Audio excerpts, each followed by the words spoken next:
Artemis II mission is a test mission of the Orion space capsule. Artemis II will be the first time we put humans on this rocket. We're going back to the moon because it's the next step in our journey to Mars. We were always going to the moon. Pushing ourselves to explore is just core to who we are. That's a part of being a human. And liftoff. We shall return. Continuing to test out every bit of Orion. Coming back to Earth, 7 miles a second. When humanity sets big goals, we can bring together genius from around the world. You have the best people on planet Earth putting this vehicle together. That's what's up. To innovate for the benefit of humanity and to inspire the world through discovery. And here we go.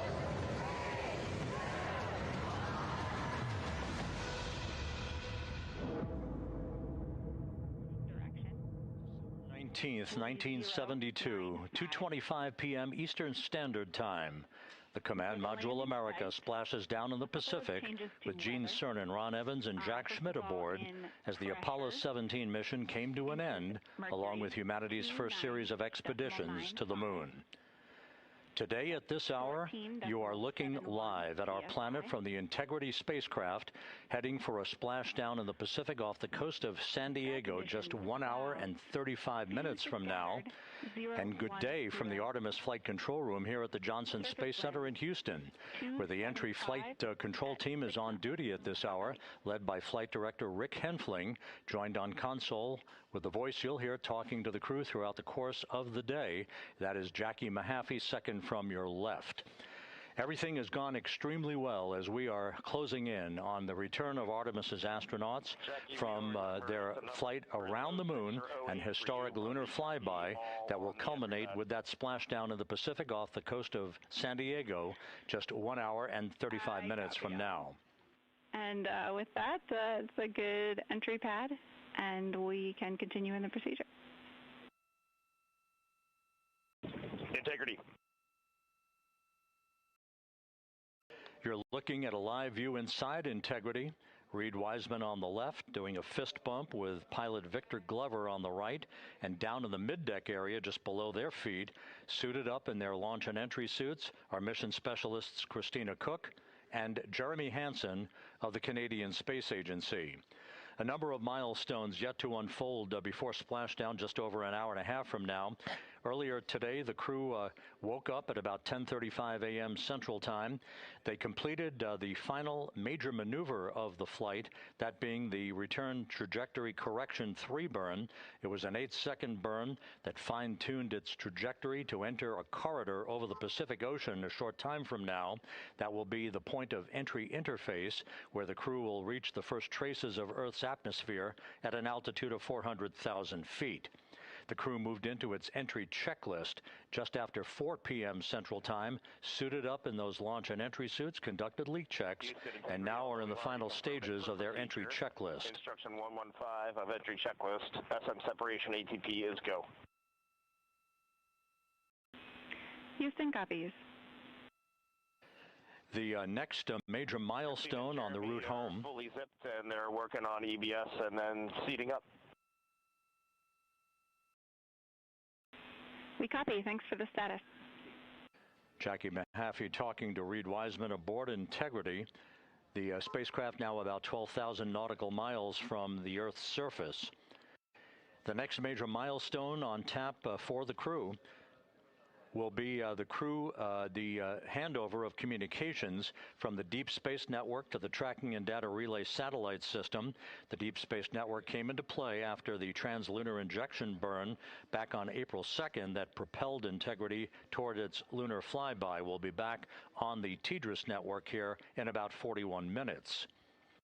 Following that, the next activity will be the pyrotechnic separation of the crew module from the European service module. That is scheduled at 6:33 p.m. Central Time, followed 4 minutes later by one final critical maneuver. That will be a 19-second burn of Integrity's thrusters in what is called the crew module raise burn.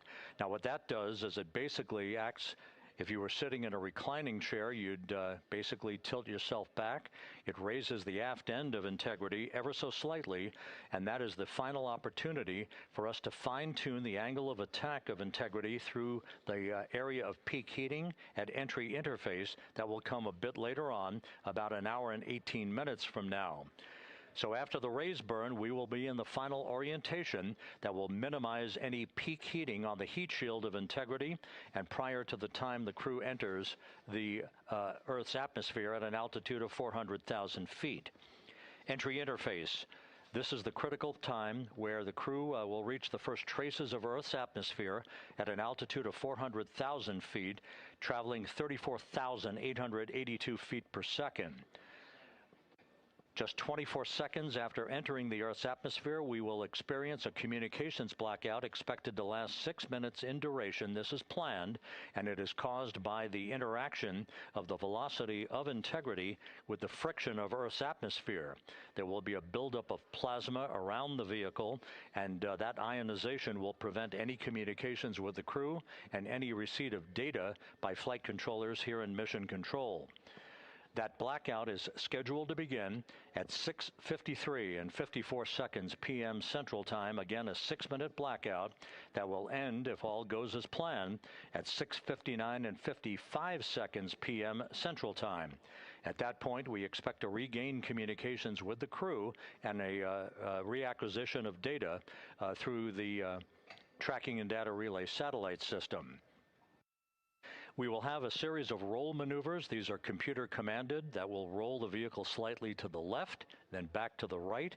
That will bleed off excess energy as we begin our peak period of velocity.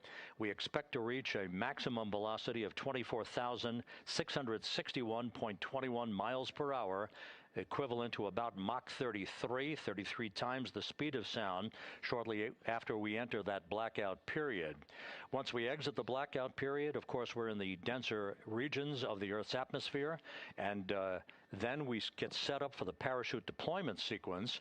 First, the deployment of 3 forward bay cover chutes that will pull essentially the top forward bay cover off the very top of the Integrity vehicle.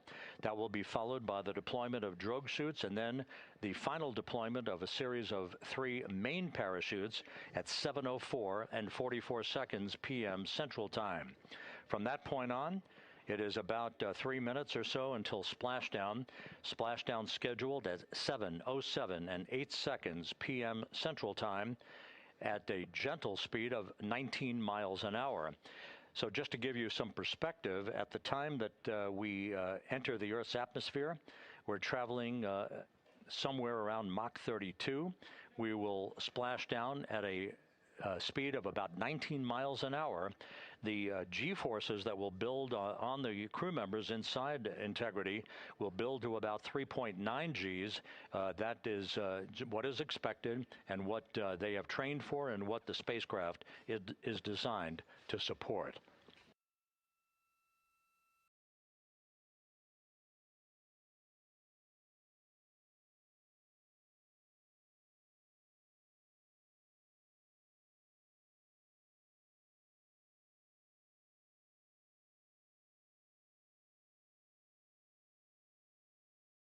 The latest weather forecast out in the recovery zone off the coast of San Diego is a go forecast from our meteorologists here at the Spaceflight Meteorology Group at the Johnson Space Center. And standing by on the deck of the USS John Murtha is my colleague from the Kennedy Space Center, Megan Cruz. Megan?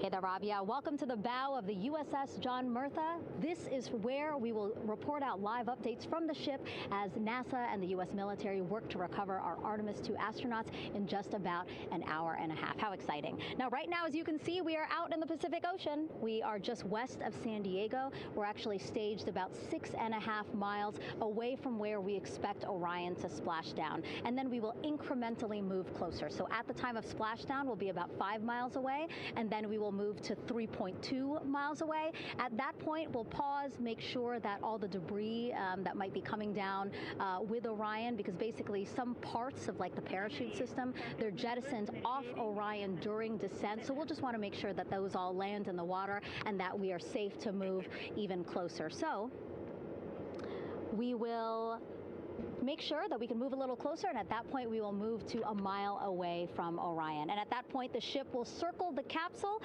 while NASA and Navy recovery forces work to get our astronauts out, and we should have great views of the bow from here. But also we have a ton of cameras all around the ship.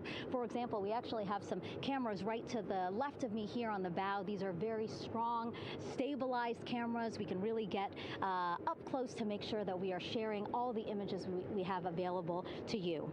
We also will have some views from above. We actually have 5 planes providing live views of splashdown today. In fact, some of those aerial assets just took off from San Diego minutes ago. And then actually here on the flight deck, you see 4 helicopters, the 2 in the back. Those will take off in about 30 minutes from now, also with live cameras. So again, lots and lots of imagery that we hope to share with you today. And then those 2 helos in the front, those 2 will pluck the crew out of the water and fly them back to our ship.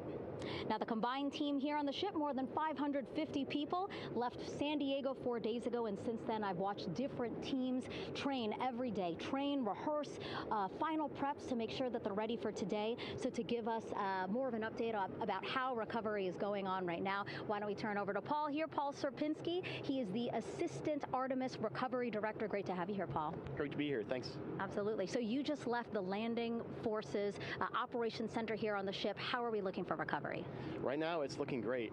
When I left, they were just about to get into weather briefing with Mission Control Center in Houston, but listening to the loops this morning and everything that's been going on, the reentry trajectory correction burn, the return trajectory correction burn went great. They were right down the money, right on the money, right down the middle where they should be coming back. Our forces here are teams out in the water. All our boats are launched or will be imminently. So yeah, it's just coming along great. Yeah. It's really nice to see. We did see some of those boats float behind us. We were hoping to give you a live view, but of course they floated right out of the camera shot as you came to us. But so basically the team right now here on the ship, basically like monitoring mode, but really things will pick up about 15 minutes after splashdown. Yeah, so a couple minutes before splashdown, things start happening really, really fast. Mm-hmm. Some events during the re-entry, they're maybe a second or 2 apart, and so it just takes a whole lot of effort and a lot of updates back and forth between us and Houston to try to keep track of everything that's happening, all in real time.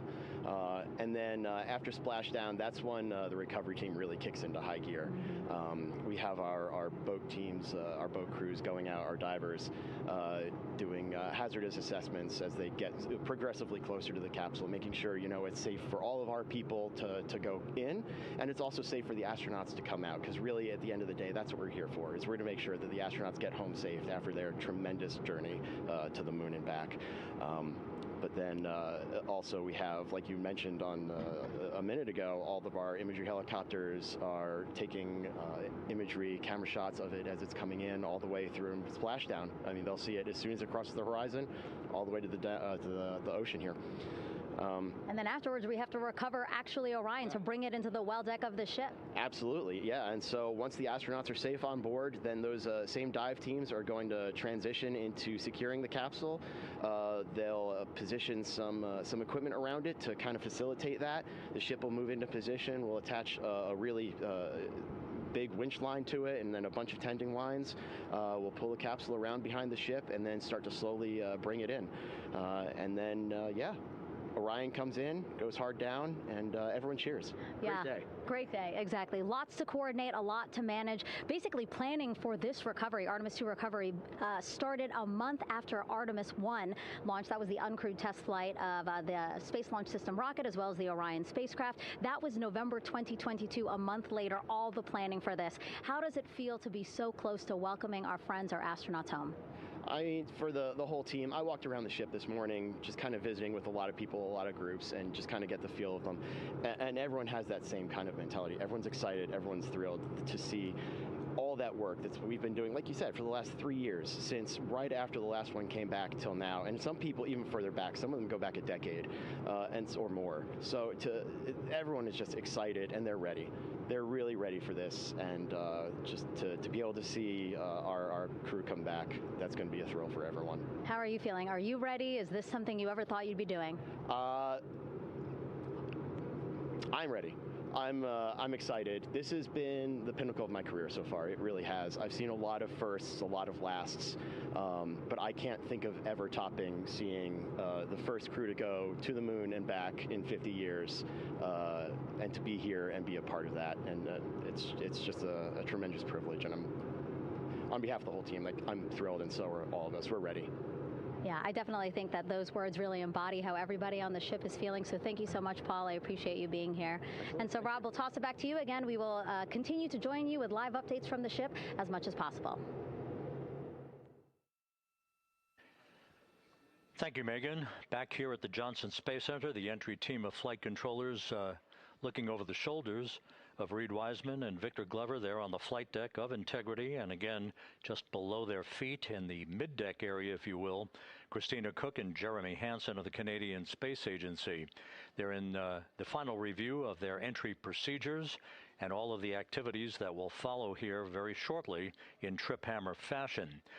We should note that after splashdown occurs, the flight control team here in Houston will be monitoring the orientation of the Integrity spacecraft.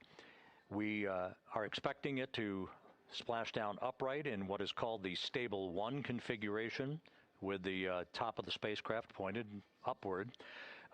Stable 2 would indicate that it is upside down in the water. Regardless of the orientation, there will be 5 inflatable airbags called the CMOOS system. That's the acronym for Crew Module Uprighting System. We are suit on complete. Houston copies. Reid Wiseman acknowledging that the final steps in suit donning are now complete for the crew. Leak checks have been completed earlier. The CMOOS system, those 5 inflatable airbags, will be inflated with helium. Those airbags will ensure that the vehicle remains upright. While that activity is going on, the flight control team here will be checking the systems on Integrity, also making sure that there's no leakage of toxic gas from the spacecraft. It should take about 15 minutes from splashdown to the power down of all of the systems on Integrity. And at that point, assuming everything is in a nominal fashion, then the green light will be given for the Navy recovery teams to begin to make their way closer to Integrity to begin the erection of a large inflatable life raft called a front porch that will be buttressed up alongside the hatchway to the spacecraft. That life raft will be used to bring the crew members out of this vehicle once the hatch is open, one by one. They'll get their land legs back after 9 days of weightlessness before they're put in harnesses to be hoisted one by one in sequential fashion, in an alternating fashion, to the 2 hovering Navy helicopters overhead. Houston Integrity for a status. Go ahead. Seats 3 and 4 are connecting umbilicals. We're going to be stepping into leak check soon. 1 and 2 will be seated. 3 and 4 will be free float, and we'll configure EPROC accordingly. Houston copies all. Reid Wiseman talking about the current procedures with the suiting of the crew members and subsequent leak checks, a final leak check for all 4 crew members. Everything is actually running a few minutes ahead of schedule. So once the life raft is inflated next to the Integrity spacecraft and the recovery teams have arrived alongside of the vehicle, the hatch will be open and the crew members will be brought outside into that front porch, as it is called, one by one. They then will be hoisted into the hovering helos overhead, and those helos then will turn around once the 4 crew members are on board, 2 for each helicopter, and will head back to the ship. That should be about a 10 to 15 minute transit, Once the helicopters land on the deck of the USS John Murtha, the crew members will be exiting those helicopters and brought into medical bay on the deck on the ship itself for comprehensive medical exams.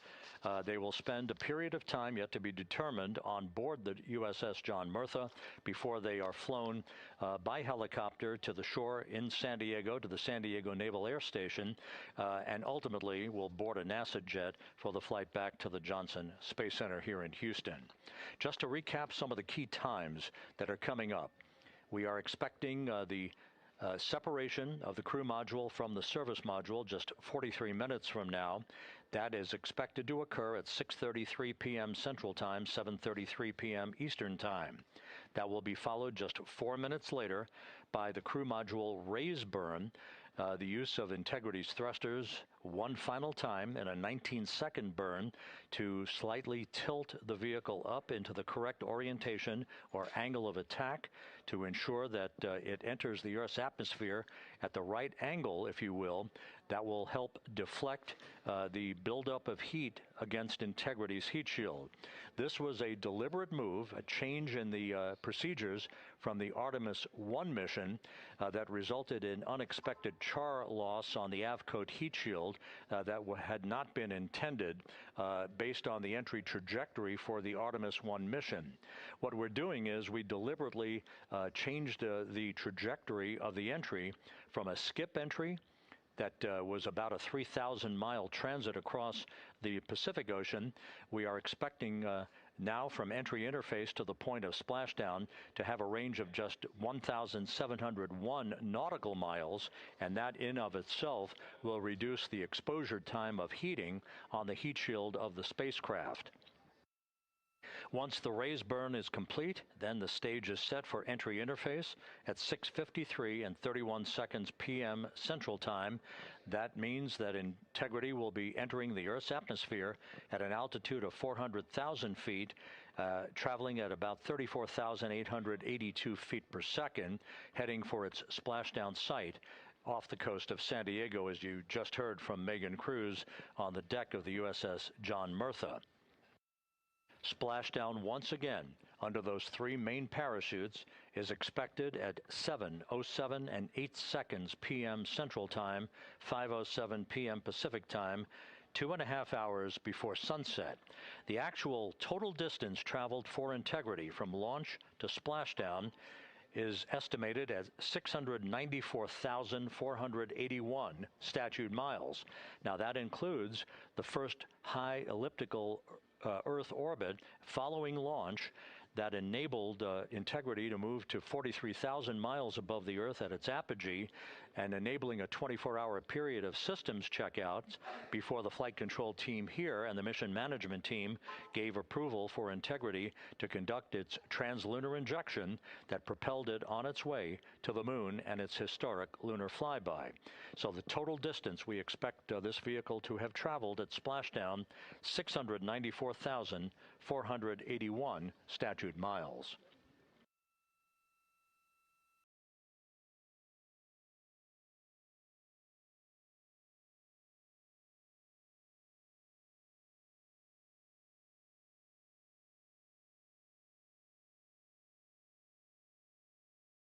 With everything proceeding on track and on time aboard Integrity, the vehicle system's in excellent shape as the Earth grows larger in the field of view.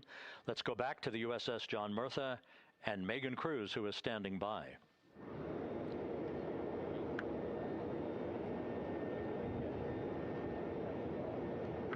Hey, yeah, Rob, welcome back. Again, we are out in the Pacific Ocean, staged just about 6.5 miles from where we expect Orion to splash down now in just over an hour. How exciting. And the weather, awesome conditions here. I know you see some wind blowing around my hair, but really nothing to speak of when it comes to having to recover our astronauts, as well as no waves here, really.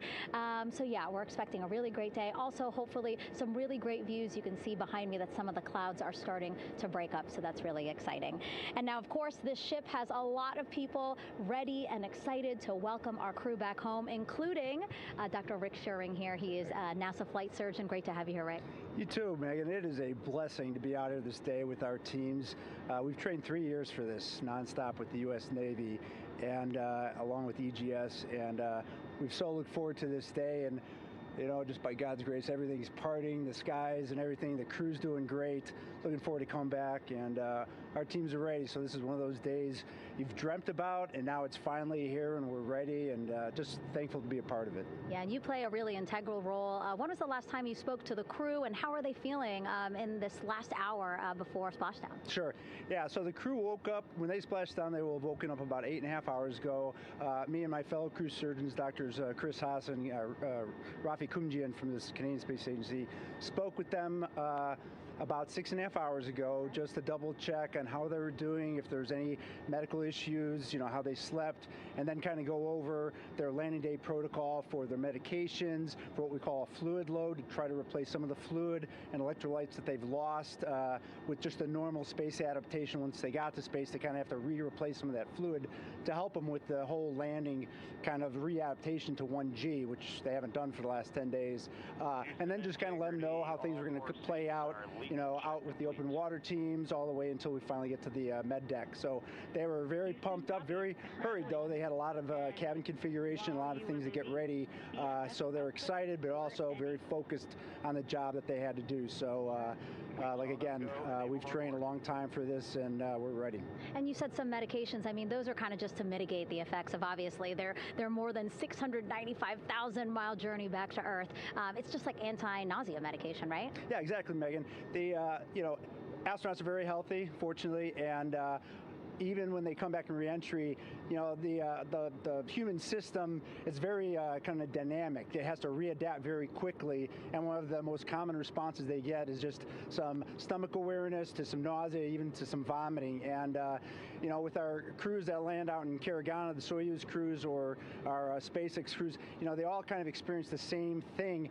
This will be the first time we're landing in water since December 1972, and I worked with all the Apollo astronauts years ago, and they all told me that, you know, landing in the water, especially in the Pacific, can be very provocative. So we take steps to give them medicines to really mitigate some of that nausea, vomiting, help them feel a little bit better, and also sometimes just use a little anti-inflammatory medicine just to help with coming back to 1 Earth, or 1G. The effects of microgravity, especially as you age and you have a little arthritis, you feel great in microgravity, and everyone kind of curses coming back to the ground like, oh, dang, 1G, but so that helps a little bit. But for the most part, the main thing is just replacing that fluid and then trying to help them with that transition back to 1G, and then we're ready to go. Yeah, and their health is assessed almost immediately after they splash down. Yeah, so we have Dr. Jesse Wang, and we have our independent duty corpsmen, who are the Navy version of paramedics, extremely highly trained, highly experienced Navy medics and divers who will go out there, open the capsule about 25, 28 minutes after splashdown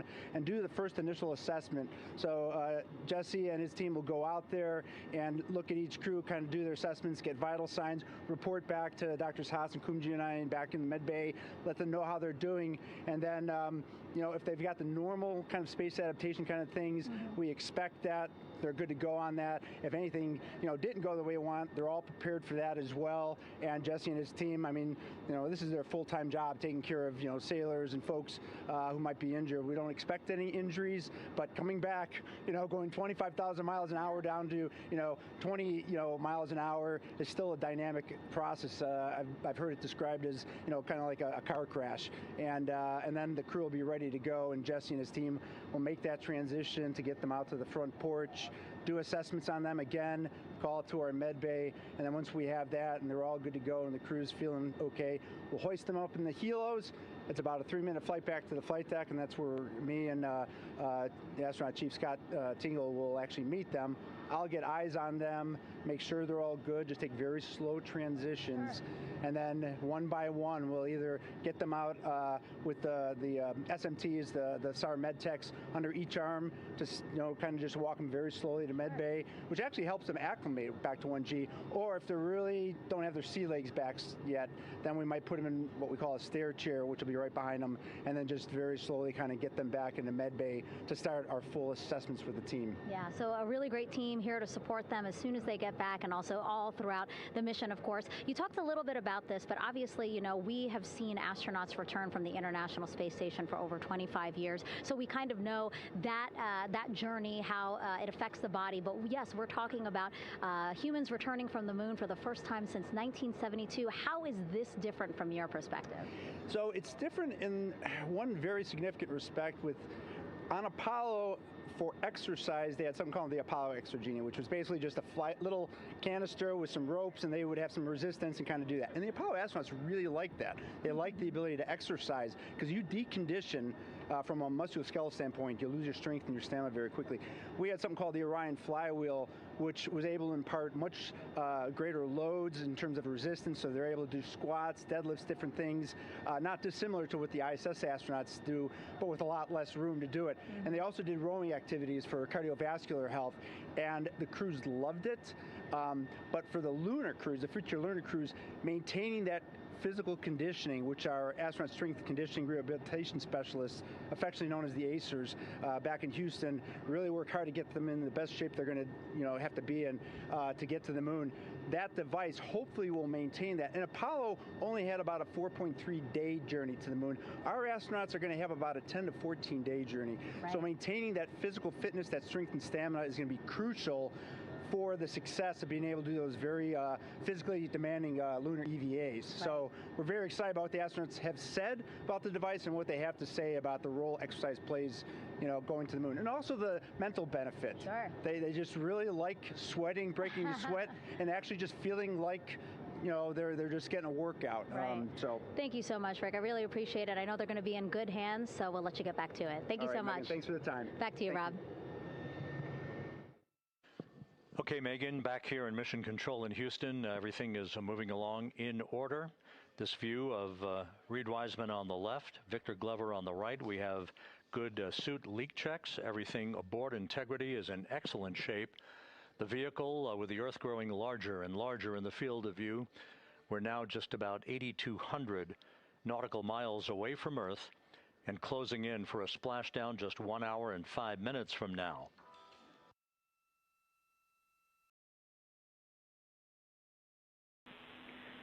Integrity, just under a minute till your GPS maneuver initiates, and both GPS units look eager to acquire.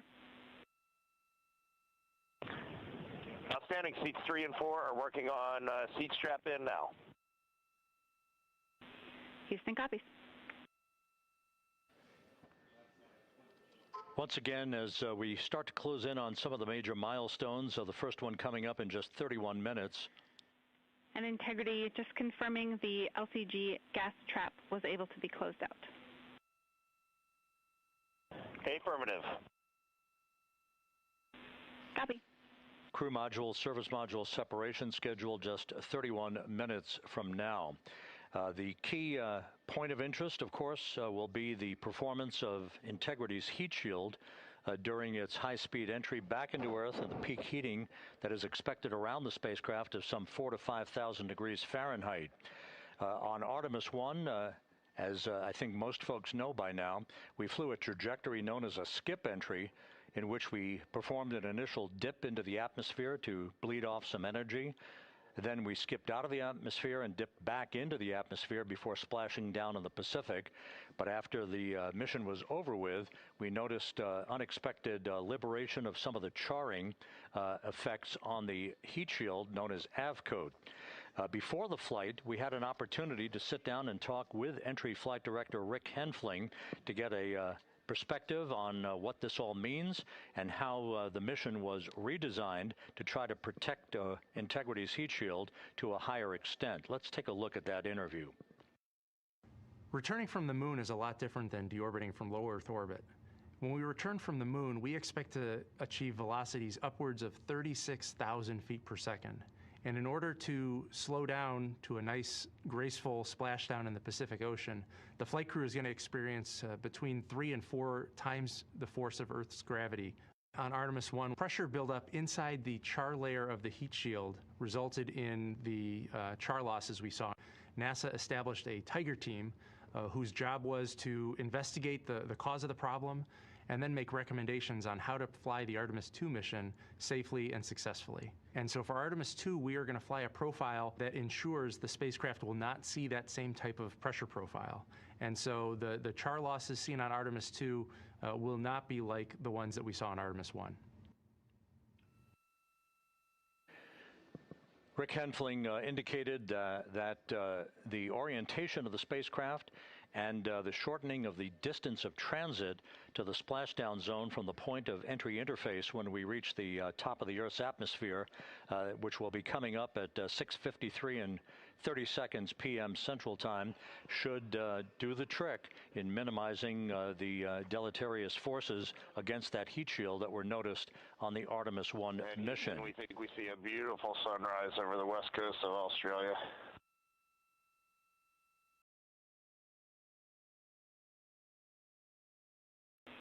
We copy.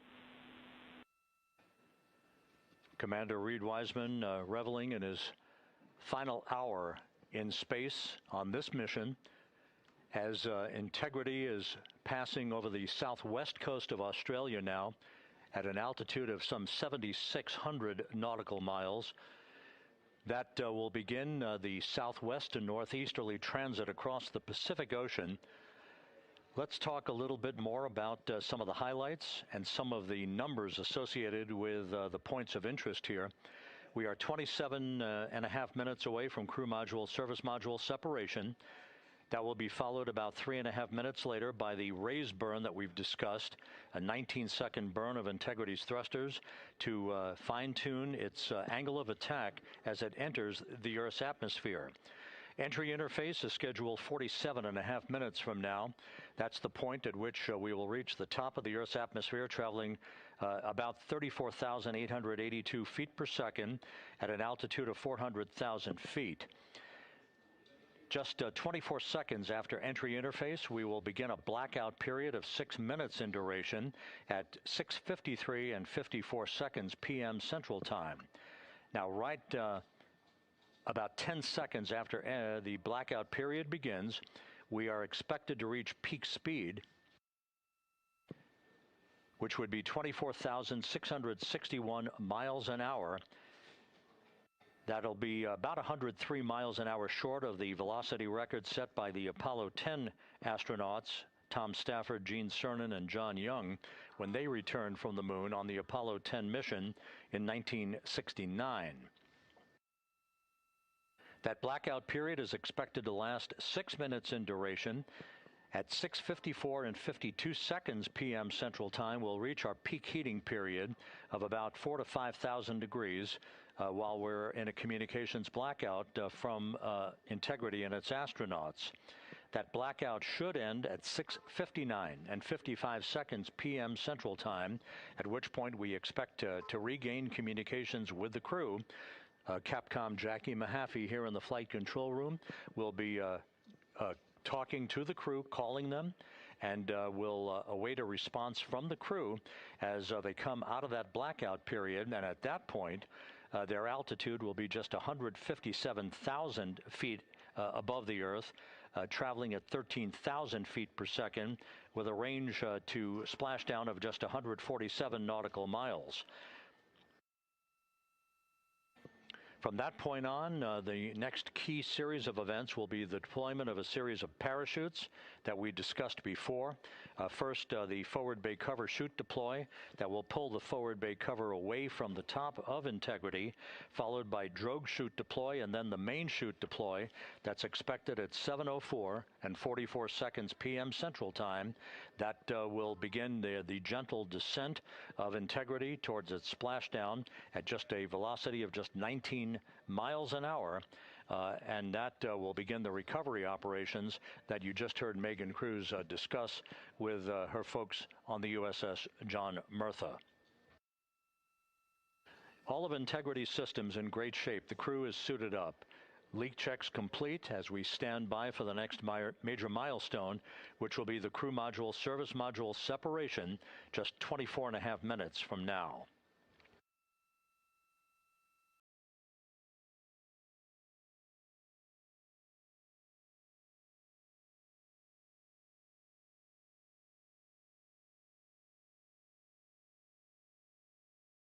All of the activities from the start of entry interface to the point of splashdown will be quite rapid fire, just 13.5 minutes from the point at which we begin descent into the Earth's atmosphere till splashdown.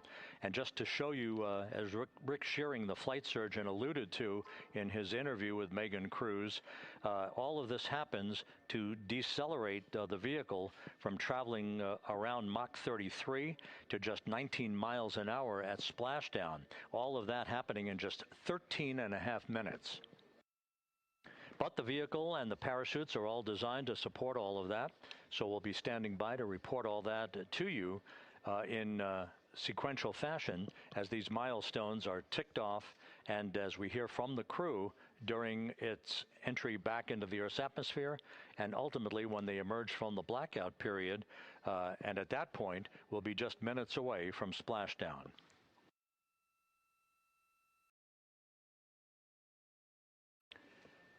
So with all of those preparations ongoing, we can return here briefly for another report from the USS John P. Murtha and Megan Cruz. Megan?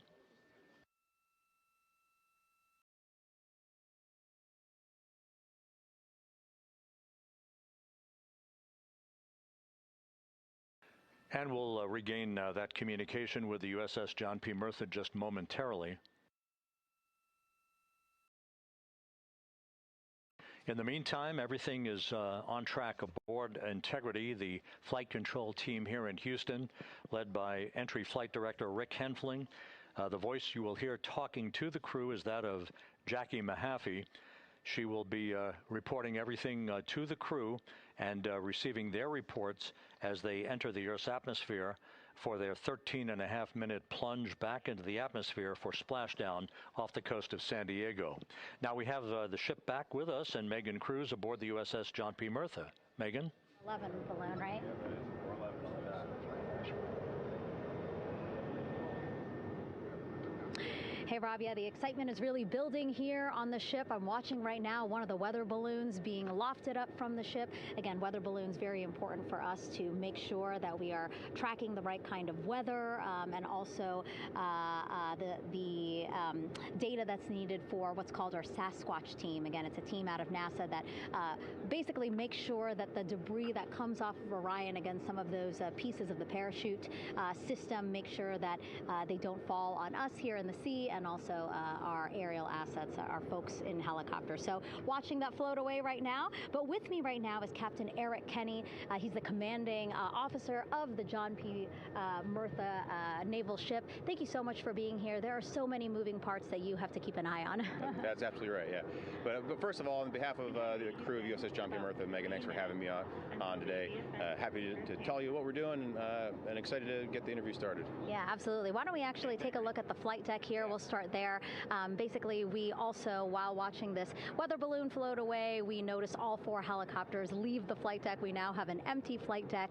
We had 2 imagery helos as well as the 2 crew helicopters that will go recover the crew. This is just one of the many things that, again, our ship of 550 people, it's something that you oversee as commanding officer. Yeah, absolutely. Every commanding officer, I would say really every naval service member, our priority is always safety. And as the commanding officer, I take that as one of my primary roles here on board. Mission accomplishment is important, safety always. So my day really has, I would say my message to the crew has sort of changed over the past 24 hours. As we're leading up to today, we've been building up the excitement and motivating the team for the training that we've executed. But really over the past 24 hours, now I'm trying to get us to slow down a little bit. Trust our training, right? Don't believe all the hype. Don't believe everything that's going on. Just let's trust what we've done to get to this point. And if we do that, we'll be successful today. Mm-hmm. And also part of the big success is obviously the coordination between NASA and the U.S. military. How does it feel being able to support the human space program we have? Yeah, I mean, since 1959 with Mercury, Gemini, Apollo, the history between NASA and the Navy has been in lockstep. But like any other skill, if you don't practice it regularly, that skill atrophies. So we've had a few decades off from that. But, over the past 4 or 5 years, really with this ship over the past year, we've constantly trained and working for this moment right here. Building up the hype, but to get to this point today, to be able to trust in all the training we've done. we've worked with, working with NASA, the Air Force, the medical team, dive team. You want to talk about high-performance organizations coming together, working in unison? We are seeing that here on board the USS John P. Murtha, and I can't be more proud of all the work everyone's doing. Yeah, you had some great words this morning saying just that, again, that it's really nice to see everybody working together and so excited. I mean, you just became the commanding officer of this ship back in February. How does it personally feel for you to be a part of this historic moment today? Yeah, I mean, first and foremost, I'd say any opportunity to command any warship in the United States Navy is a tremendous honor, is a pinnacle of any naval officer's career. That being said, as my change of command was approaching, and I realized that Artemis was going to be in the window here, to say that I'm humbled and honored to be here is an understatement. What really just excites me is the opportunity to see this crew, who has been training so hard over the past year plus, come together. It is what inspires me. Listening to NASA and the ownership and pride they take, they make my crew better. I think we're making NASA better together. That synergy is something that I'm happy to see and hopefully take forward with me in my career. Yeah, it's all about partnerships. We couldn't do it without you, and we couldn't have gotten to the moon without our international partners as well. So thank you so much, Captain. It was really great to have you here today. Thanks, Megan. Awesome. All right, Rob, back to you. Thank you, Megan. Back here in Mission Control in Houston. We just had a quick view of the crew. We'll get that view back, and there they are again. Here in Mission Control, the entry team of flight controllers led by Rick Henfling and Jackie Mahaffey serving as the spacecraft communicator. We have just handed over communications links from the Deep Space Network that we communicated with the crew through from the time of the translunar injection burn back on April 2nd. We've just handed back to the Tracking and Data Relay satellite system as we prepare for the crew module service module separation that will take place just 17 minutes from now. With the Earth looming in front of Integrity as it barrels back for a splashdown of the Pacific just 50 minutes from now, we're just 5,700 nautical miles from splashdown. Just one other quick note about the comparison from the Artemis I entry profile to the Artemis II entry profile and how that is serving as an extra layer of protection for Integrity's heat shield.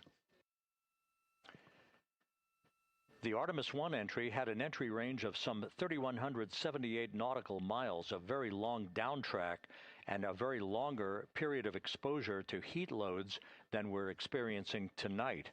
It also had that skip entry profile that we discussed earlier, dipping into the Earth's atmosphere, then back out, then back in.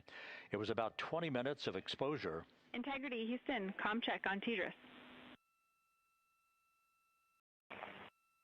Jackie, we have it loud and clear on Tidris. We have you the same. And there's one of the weather balloons being deployed from the USS John P. Murtha.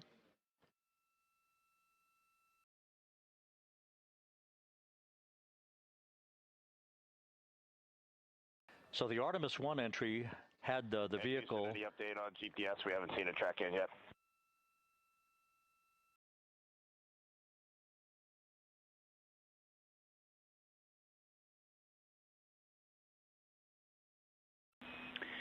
Reid, we are watching. We are starting to get into the window where they may start acquiring, so should be within the next 10 minutes.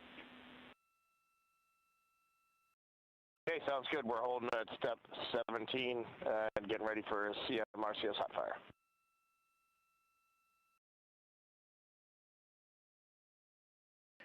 And that exchange indicating that we are expecting to acquire data from the GPS system on board. That'll be a navigational tool that will basically tell Integrity's computers that they're on track down the center line of the corridor for the entry interface that will lead them to their splashdown point. Once again, the Artemis I entry exposed the heat shield for about 20 minutes of peak heating. For Artemis II, we're going to reach a downtrack distance of 1,701 nautical miles from the point of entry interface with just 14 minutes of duration. And it's basically a different angle of attack, a little bit steeper angle of attack that will protect the heat shield from excessive heat loads. So that is the difference between Artemis I and Artemis II, all designed into this mission to gather data, to protect the heat shield, since the Artemis III mission and beyond will have a different designed heat shield that will allow that skip entry type of profile to be resumed for all of the future missions coming back from the south pole of the moon when we initiate lunar landings. So we've handed over to the tracking and data relay satellite system. That's where we'll have communications for the rest of the flight. Just to give you some time hacks here, we're 13.5 minutes away from crew module, service module separation, and just 17 minutes away from the raise burn, that 19-second firing of the thrusters that will basically be the final fine-tuning of the angle of attack for integrity as it enters the Earth's atmosphere.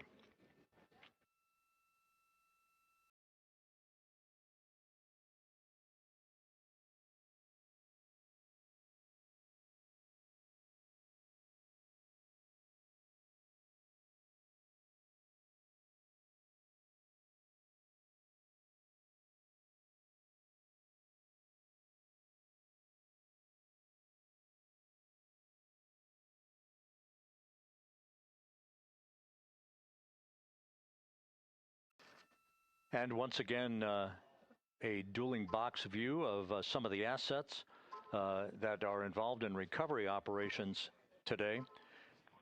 The integrity, cabin configured, all crew suited and seated. Houston copies. That confirmation from Reid Wiseman aboard Integrity. As you see, the assets being deployed to the splashdown zone. At the time of splashdown, we expect the John P. Murtha to be about 5 miles away from Integrity, keeping a safe distance until we are sure that the vehicle is in the water and upright, and that it is in a good configuration system-wide for the recovery teams to begin to approach the vehicle to erect that inflatable raft. 2 minutes to CM RCS warm-up hot fire. We're ready. That call from spacecraft communicator Jackie Mahaffey indicating that we're 2 minutes away from a quick burst of the reaction control system. Thrusters, that will be a hot fire test prior to the separation of the crew module from the service module. The European service module has performed flawlessly throughout this flight.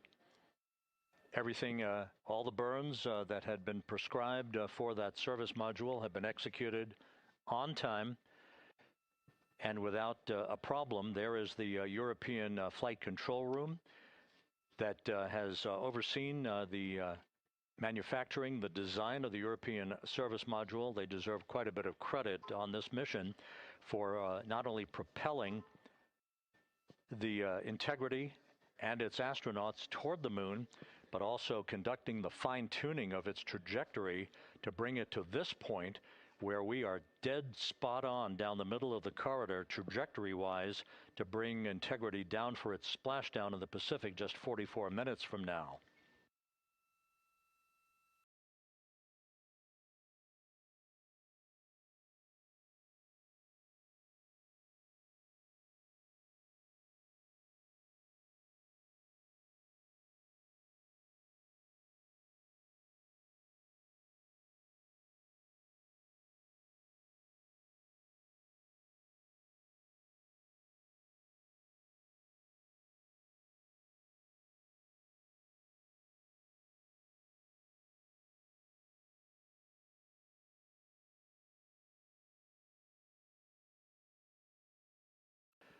What you're looking at is a computer-generated visualization based on real-time telemetry from Integrity, currently traveling about 16,000 miles an hour.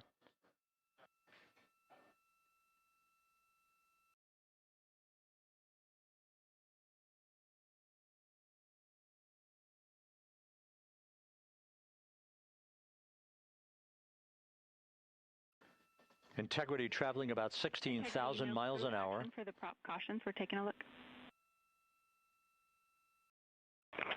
Copy that. Now just about 5,100 miles from Earth. Splashdown scheduled 43 minutes from now. We're just 9.5 minutes away from the crew module service module separation.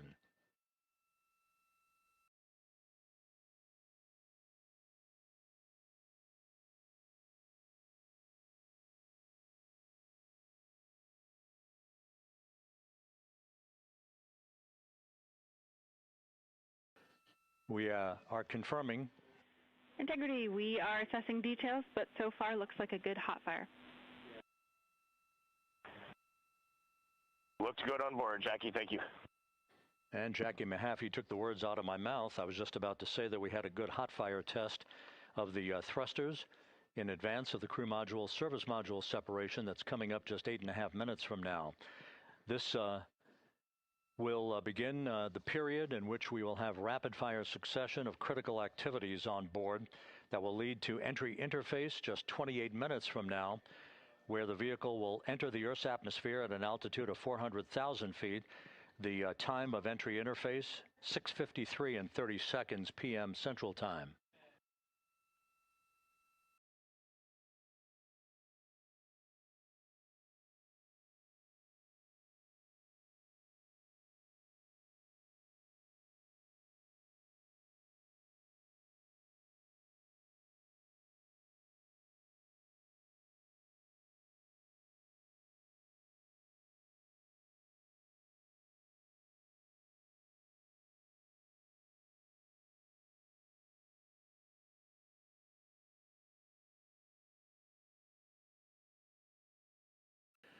Integrity's astronauts were awakened at mid-morning to begin their entry preparations. And propulsion officer now reports a good hot fire test in preparation for the crew module service module separation.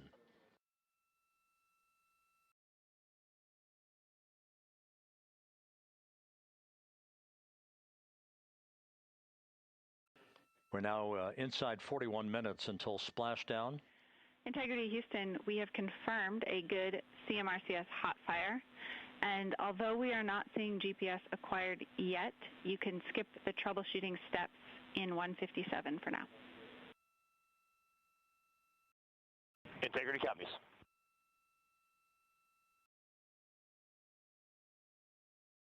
That GPS discussion indicating that we will be acquiring navigational data for Integrity through the Global Positioning System equipment on board. We just don't have it yet, but we will. All of Integrity's systems are in great shape to support its high-speed entry into the Earth's atmosphere. It, once again, will reach a peak speed of 24,661.21 miles an hour. Your call, GPS. We at least have GPS 1 looking good on board.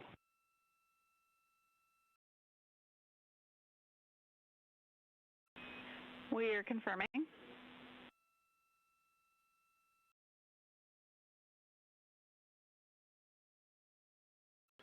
The guidance, navigation, and control officer here in Mission Control confirming that we have good lock on GPS data. We are on a communications link now through the tracking and data relay satellite system. Now, following splashdown, we're going to lose that link and go to what's called a VLDR, a very low data rate communications link, so that we can talk to the crew inside Integrity as they are on the water. Integrity, confirm we do see good GPS. We do too, especially GPS 1 is accepting in nav channels 1 and 3. That GPS data is basically telling Integrity's onboard computers its position relative to the Earth, but its trajectory and its orientation according to flight dynamics and the guidance, navigation, and control officer is spot on. We have now armed the pyros for the crew module service module separation coming up less than 5 minutes from now.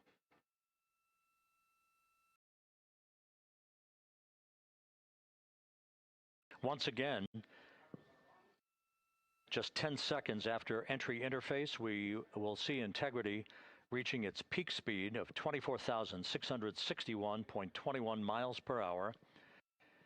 That will be just seconds before we begin a 6-minute blackout period. Integrity, Houston. Your vehicle is in a good config for CM-SM SEP and go for CM raise. Houston, we see the same on board and copy go for CM raise.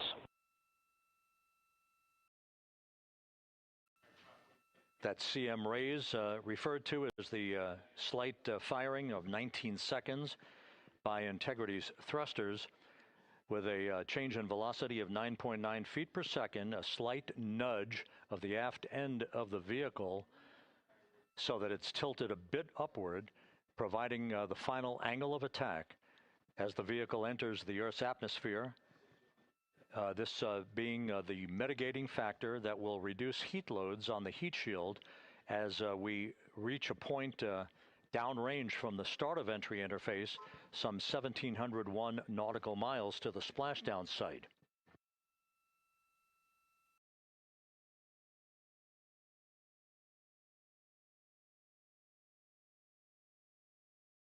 Integrity systems in excellent shape. We are currently 3,300 nautical miles left in this mission. Splashdown scheduled 36 minutes, 39 seconds from now.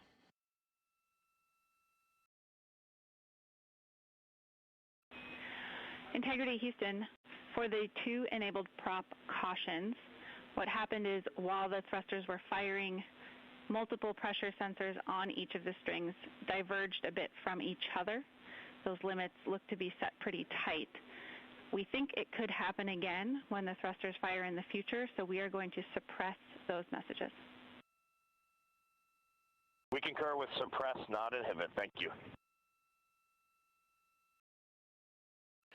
That exchange between Jackie Mahaffey, our Capcom for tonight, and Reid Wiseman aboard Integrity, indicating basically to ignore sensor data. All of Integrity systems are in good shape.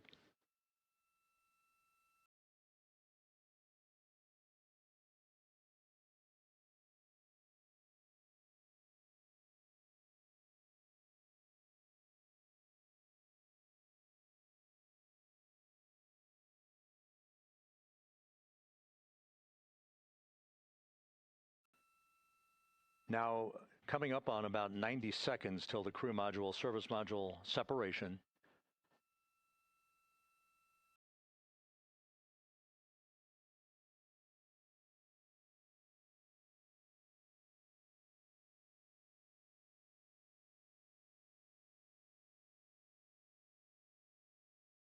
All quiet here in Mission Control as we enter the most critical phase of the completion of this flight. All of the preparatory activities leading up to the vehicle entering the Earth's atmosphere just 21 minutes from now.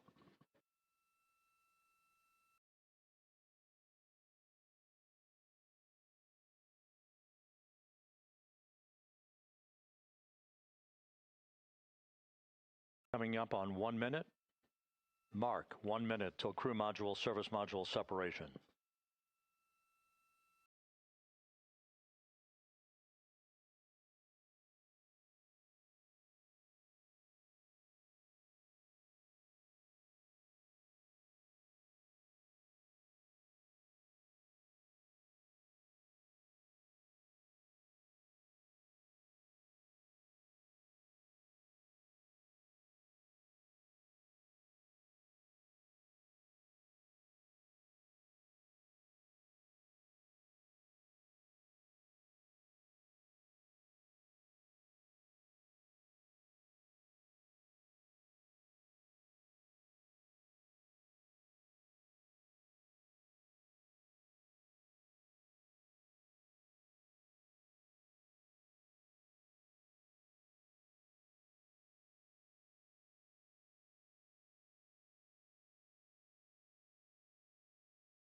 And we have confirmation of crew module, service module separation, and a great view, albeit momentarily.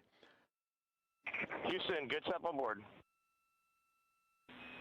Houston copies and concurs. The European Service Module now separated from Integrity, a job well done. Integrity, no action for the 4 CDH cautions. Those are SM related, not applicable. Integrity.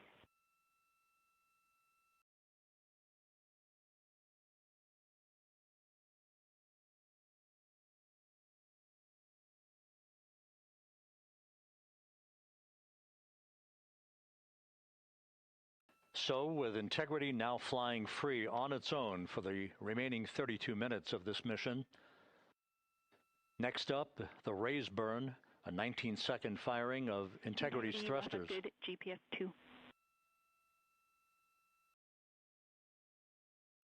Integrity copies, good GPS 2. Coming up on the 2-minute mark until the raise burn. Again, this is the final tweaking of the orientation of Integrity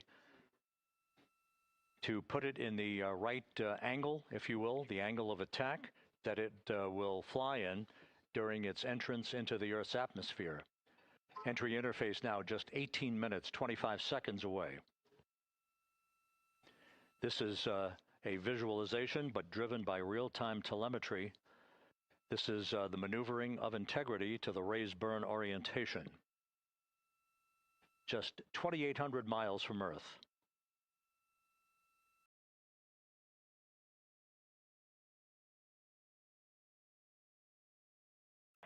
Houston, we got a great view of the European Service Module out the window with the sun hitting the side and the solar rays and the NASA worm right there. It's a beautiful looking machine.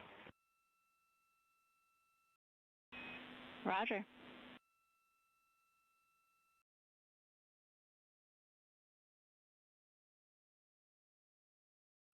And we have completed the maneuver to the raise burn orientation, 1 minute away from the raise burn.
And the crew module raise burn is underway, a 19-second firing of the thrusters, and we have a completion of the burn.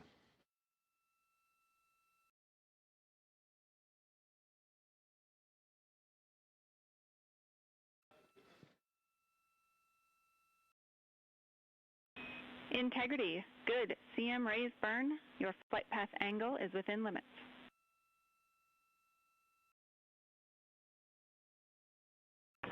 Integrity copies. Looks good on board, Jackie. So the final maneuver is now complete. Our trajectory for a splashdown in the Pacific 29 minutes from now is set and will not be amended any further. And we have the right angle of attack to mitigate any excessive heat loads on the vehicle during entry interface. Integrity, Houston, a heads up about comm coverage. When you perform the 180 roll, for the first minute or so in that attitude, we expect about a minute LOS. We copy.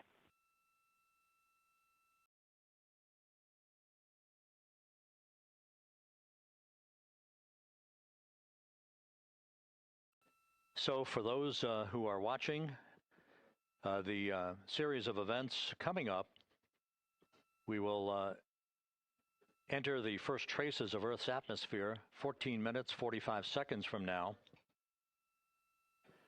6:53 and 30 seconds is what is pegged for entry interface at an altitude of 400,000 feet, traveling at approximately 34,800 feet per second, range to touchdown or splashdown 1,701 nautical miles. 24 seconds after entry interface, we will enter a 6-minute blackout period in which we will lose communications with the crew. This is expected due to the buildup of plasma around the vehicle. That's an ionization effect due to the collision, if you will, of the velocity of the spacecraft with the friction of the Earth's atmosphere. That 6-minute blackout is expected to begin at 6:53 and 54 seconds p.m. Central Time. During that period of time, we will reach our peak speed of 24,661 miles per hour. That comes just short, based on unofficial data from the flight dynamics officer right now, will come just short of the velocity record set by Apollo 10 of 24,791 miles per hour in 1969. We expect peak heating on the vehicle at 6:54 and 52 seconds p.m. Central Time, a minute and 22 seconds into entry interface. At that point, we will be just 204,000 feet above the Earth, traveling at 33,000 feet per second. The blackout period is expected to last 6 minutes. We expect that blackout period to end at 6:59 and 55 seconds p.m. Central Time. From the end of the blackout period until splashdown, it is just 7 minutes, at which point we'll start deploying the series of parachutes to slow integrity down to an ultimate splashdown velocity of just 19 miles an hour. We see the same, waiting for the 180 rolls.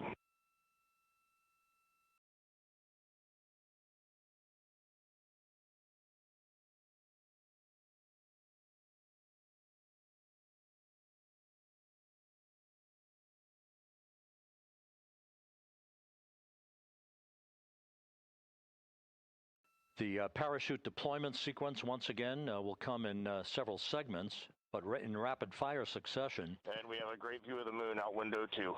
Looks a little smaller than yesterday. Guess we'll have to go back.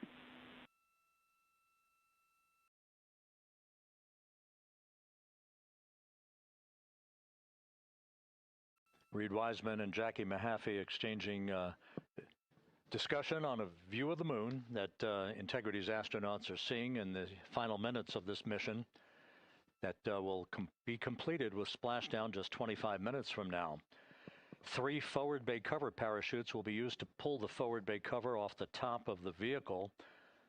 Then 2 drogue parachutes will be deployed to slow and stabilize the crew module during its descent, followed by 3 pilot parachutes that will lift and deploy the main parachutes from the forward bay. The final sequence will have 3 main parachutes deployed. These will be 116 feet in diameter, each main parachute approximately 265 feet long when reefed. The parachutes will ultimately slow Integrity down from its peak speed of almost 33 times the speed of sound to a gentle 19 miles an hour at splashdown.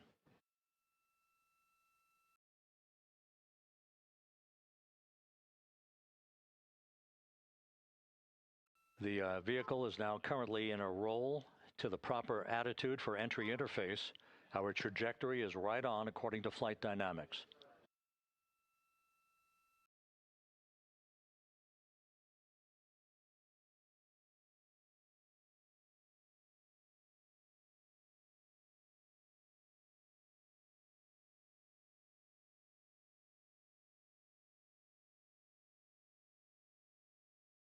Integrity is on a trajectory from southwest and northeast across the Pacific Ocean, descending at a rate of 15,000 feet per second.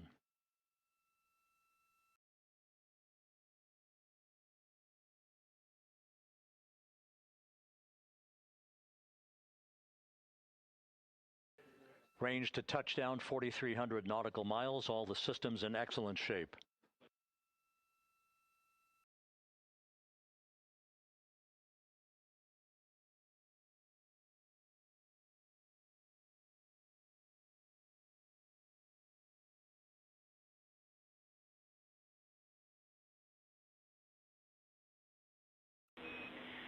Integrity, Orion in the EI roll 180 attitude.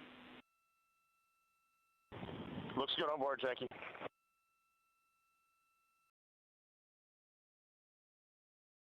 This view out of one of Integrity's windows. We had a call for 3 good baros. Those are barometric pressure sensors that feed altitude and rate of descent information to Integrity's computers that will trigger the parachute deployment sequence. We are less than 9 minutes away from entry interface, 22 minutes from splashdown.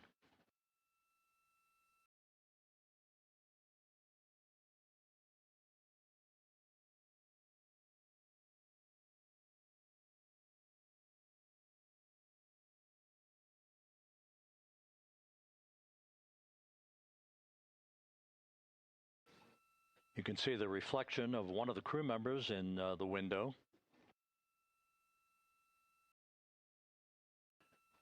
Out in the Pacific, the weather conditions remain go. Just a few clouds, some scattered clouds, winds at 10 knots, wave heights just about 4 feet. A gentle day in the Pacific for the homecoming of Integrity's astronauts.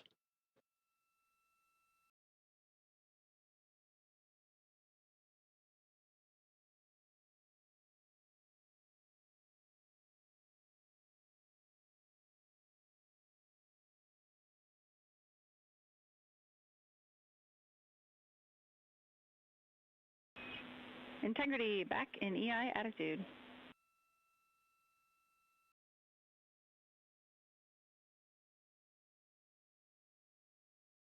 We see the same on board, Jackie.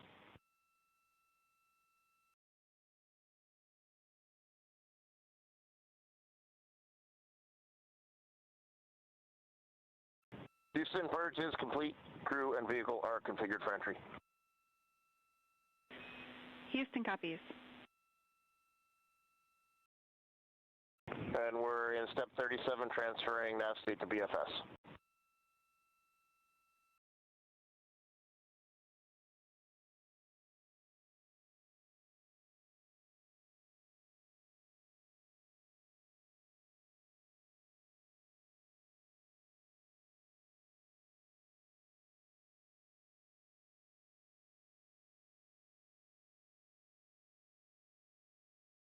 And Houston, in instruction 509, we are not below 0.2.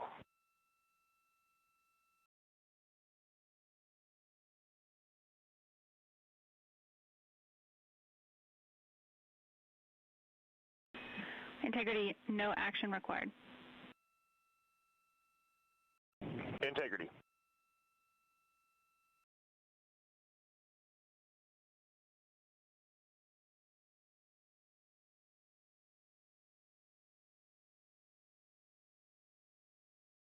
Now 6 minutes away from entry interface. We will hit the first traces of Earth's atmosphere at an altitude of 400,000 feet, traveling about 34,882 feet per second. Range to splashdown at that point will be 1,701 nautical miles.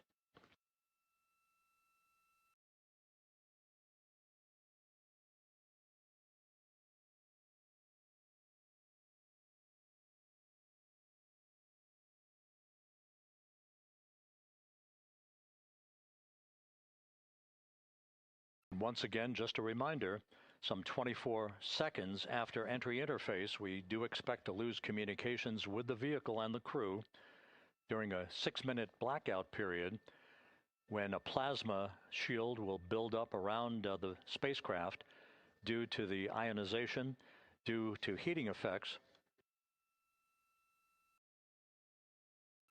And Flight Dynamics has just confirmed we will have a blackout period of exactly 6 minutes in duration.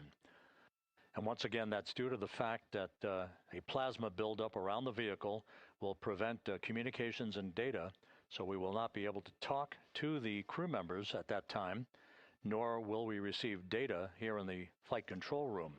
Houston, everything is looking good on board. Just confirm no pre-EI downloads. Houston concurs. That blackout period to begin at 6:53 and 54 seconds p.m. Central Time, and again will last about 6 minutes in duration.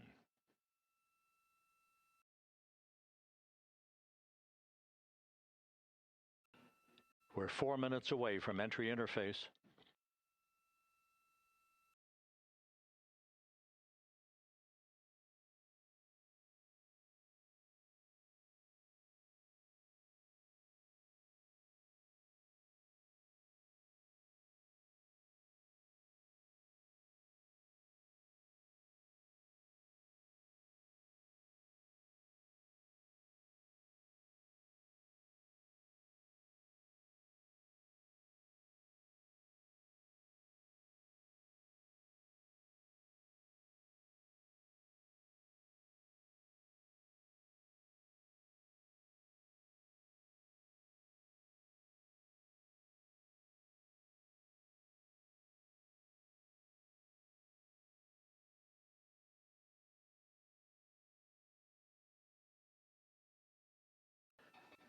This view from Integrity as it crosses from southwest to northeast across the Pacific Ocean, 3 minutes from entry interface.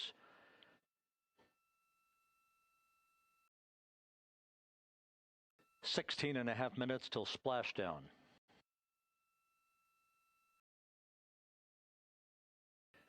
The USS John P. Murtha and the recovery team is on station and in position, as are the airborne imagery assets that we hope to receive imagery from as Artemis enters the Earth's atmosphere and through parachute deployment.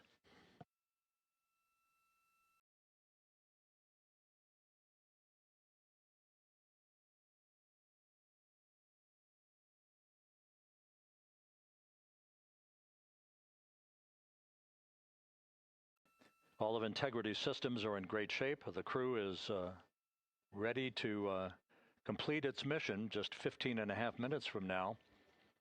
All of the activities today have gone off in perfect fashion. No issues with the vehicle, no issues with the crew. And the weather at the splashdown site is go.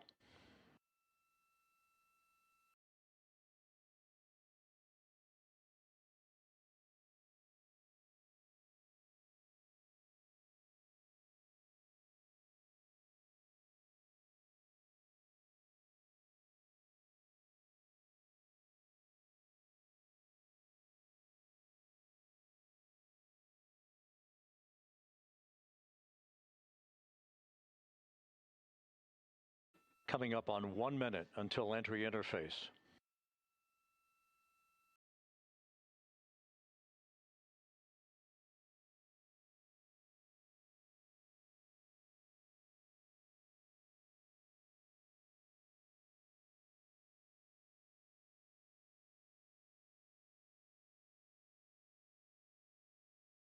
Mark, 1 minute until entry interface.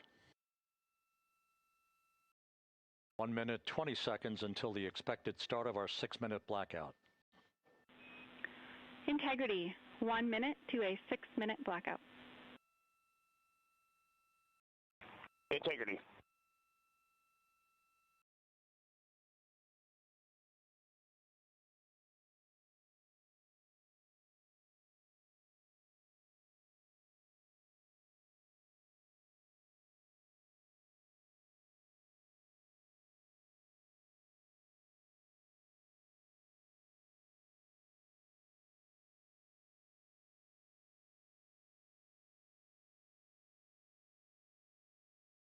Ten seconds till entry interface.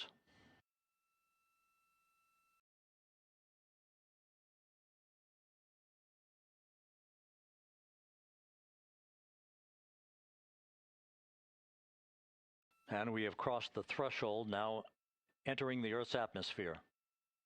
We're at 400,000 feet, traveling 34,800 feet per second.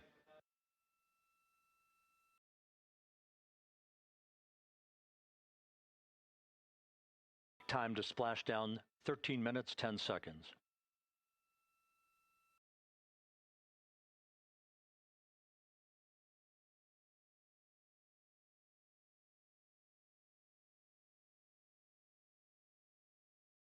And as predicted, we've entered our communications blackout. This will be a 6-minute blackout period. No voice, no data from the crew.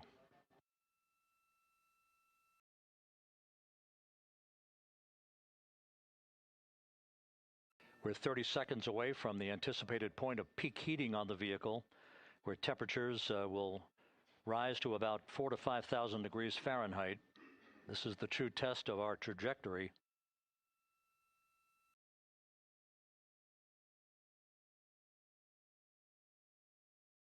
And from the G5 aircraft in the vicinity of the splashdown zone, this view of integrity. So that pinpoint of light shows the vehicle as it enters the period of peak heating in the Earth's atmosphere, the first tug of gravity being felt by Integrity's astronauts since their launch back on April 1st.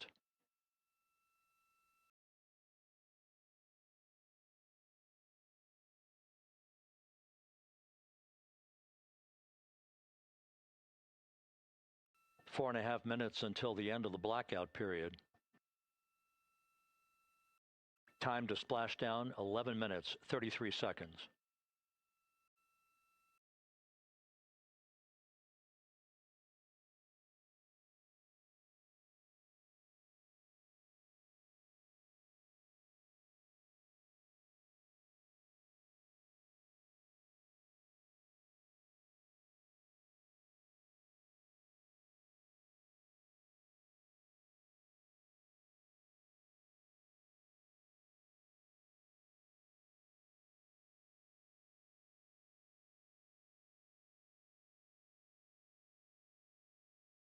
The landing and support officer reports that the P-3 has acquisition on Integrity.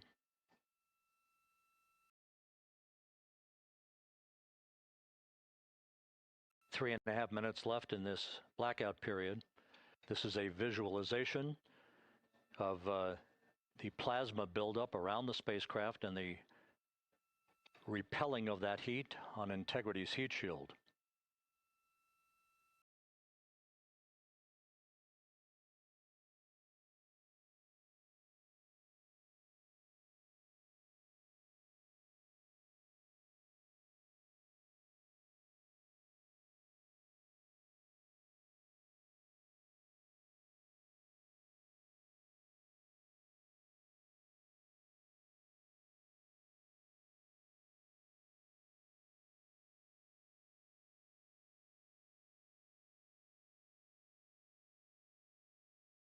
Flight Dynamics reports that airborne assets in the vicinity of the splashdown zone do have a visual on Integrity.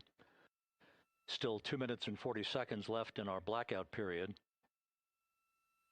Time to splashdown, 9 minutes, 35 seconds.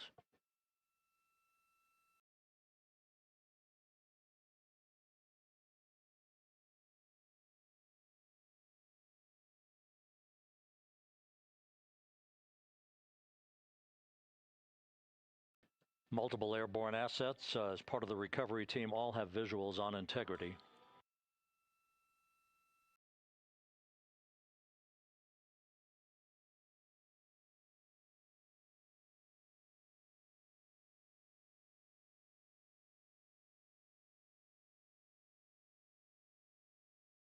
And the WB-57 flying in the splashdown zone also has a visual. And the Navy helos also have visuals.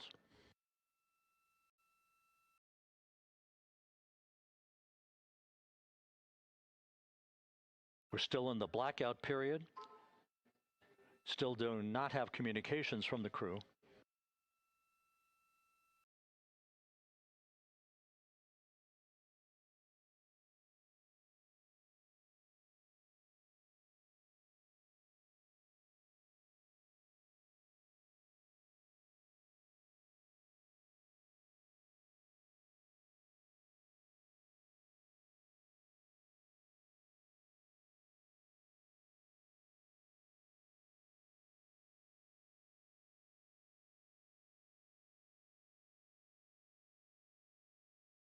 We're standing by for communications from the crew.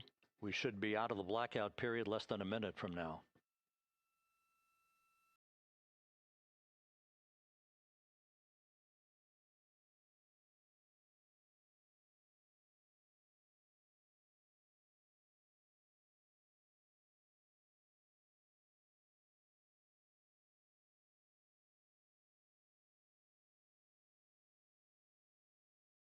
We are now processing data from Integrity.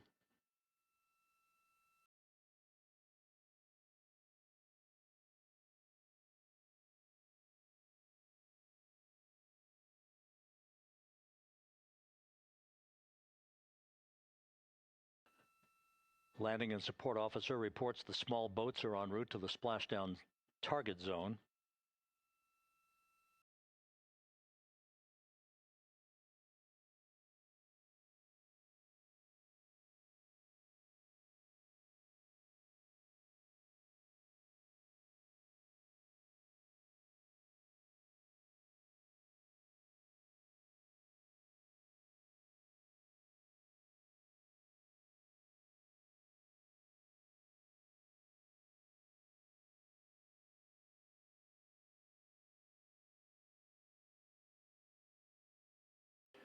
Passing through 150,000 feet, our trajectory is perfect. We're getting intermittent views of Integrity. Still waiting to establish voice communication.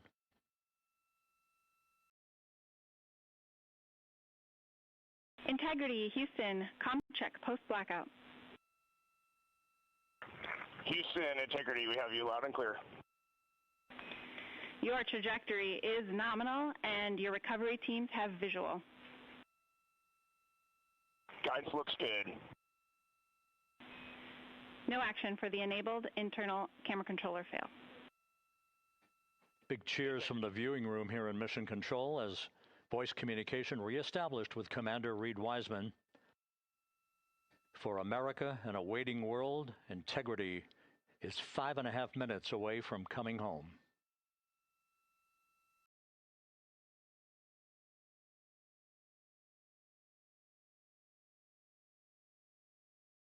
Passing 100,000 feet now. Range to splashdown 19 nautical miles.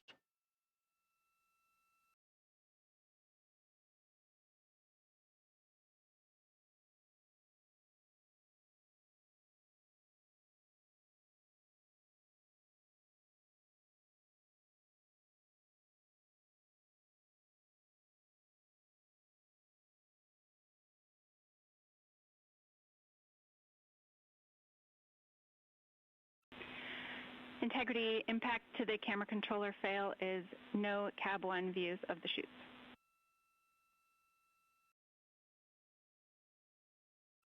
Integrity. We're processing good data through the GPS system. A good view of Integrity, time to splashdown 4.5 minutes.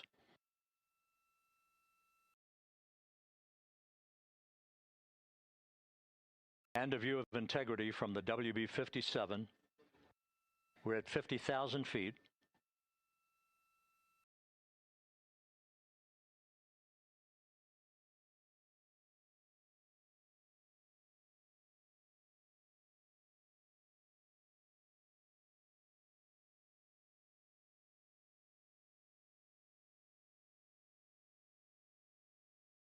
The pyros are armed for forward bay cover jettison.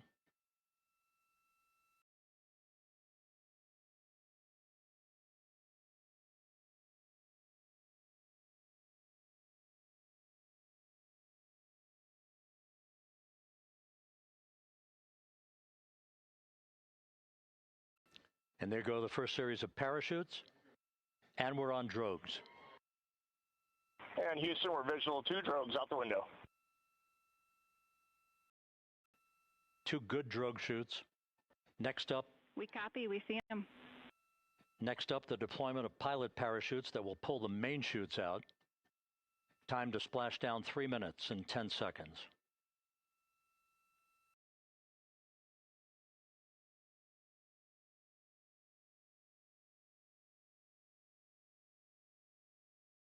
perfect descent rate according to flight dynamics. Good rates on 2 drogues. We see the same on board.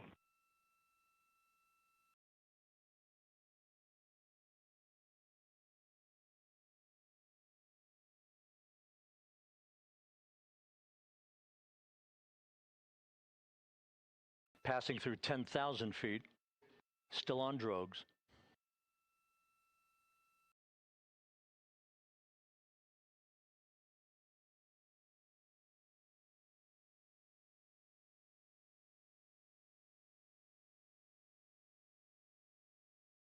Main chute deploy.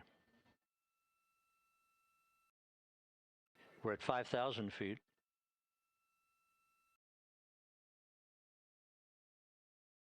Search and recovery beacon has been activated on integrity.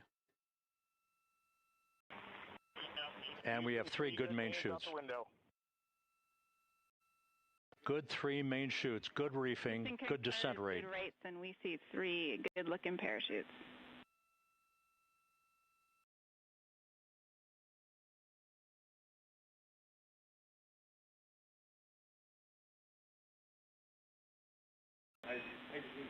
Integrity. Cabin pressure indicates no need for hydrazine checks.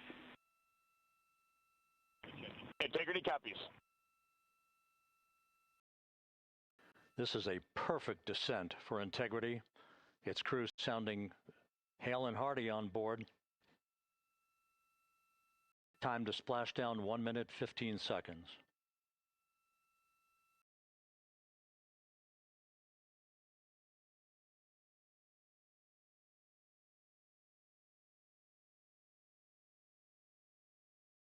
Integrity about to complete a journey spanning 694,481 miles from its launch from the Kennedy Space Center back on April 1st, and a trip around the moon.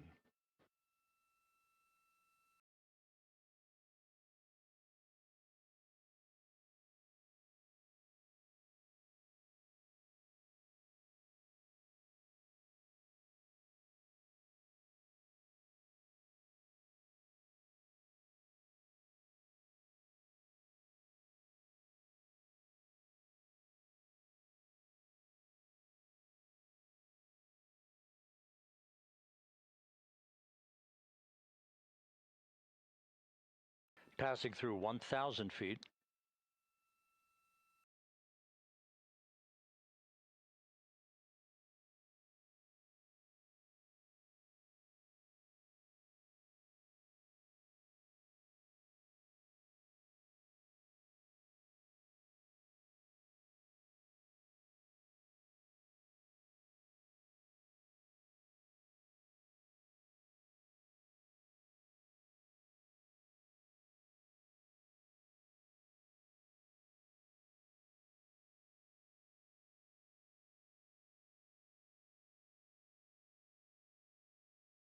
Houston Integrity, splashdown, sending post-landing command now. Splashdown confirmed. Copy splashdown, waiting on VLDR. Splashdown confirmed at 7:07 p.m. Central Time, 5:07 p.m. Pacific Time. From the pages of Jules Verne to a modern-day mission to the moon, a new chapter of the exploration of our celestial neighbor is complete. Integrity's astronauts back on Earth.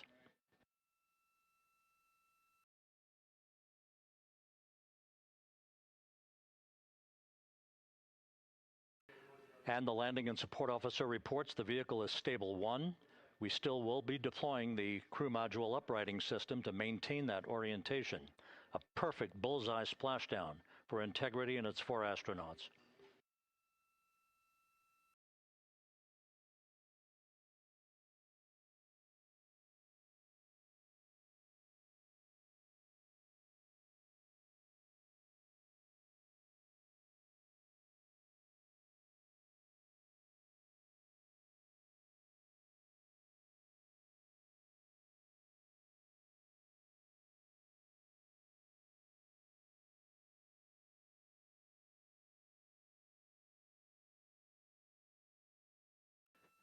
The unofficial splashdown time, 7:07 and 47 seconds p.m. Central Time. We'll get that refined for you. That would put the end of the mission at a mission elapsed time of 9 days, 1 hour, 31 minutes, 35 seconds.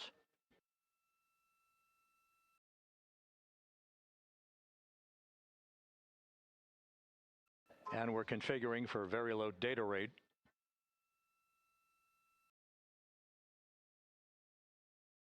Once again, splashdown occurring in the Pacific, southwest of San Diego at 7:07 and 47 seconds p.m. Integrity Houston, comm check on VLDR.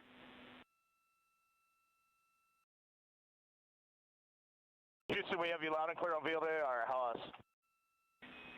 We have you the same. We'll meet you over in post-landing.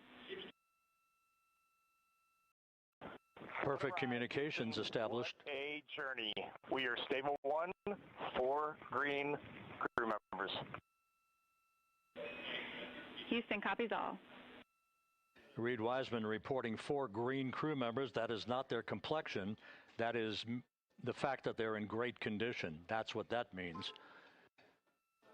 So stable 1, upright. The crew module uprighting system is being deployed. The 5 airbags being inflated through helium to maintain the upright configuration for the vehicle. This was a textbook entry and a textbook touchdown for Integrity. Reid Wiseman, Victor Glover, Christina Koch, and Jeremy Hansen back on Earth after a journey around the moon.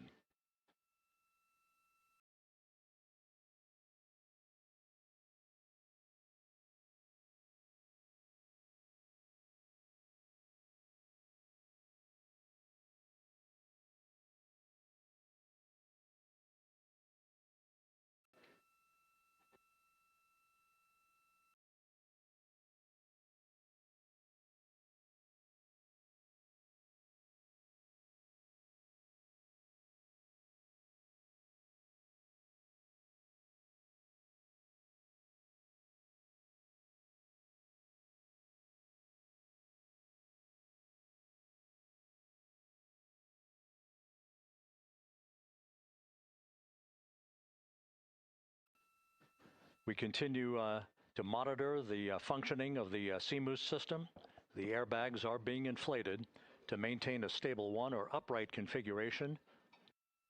And there's a good view from one of the naval helicopters hovering overhead. Reid Wiseman reporting 4 green crew members, meaning they're all in excellent shape.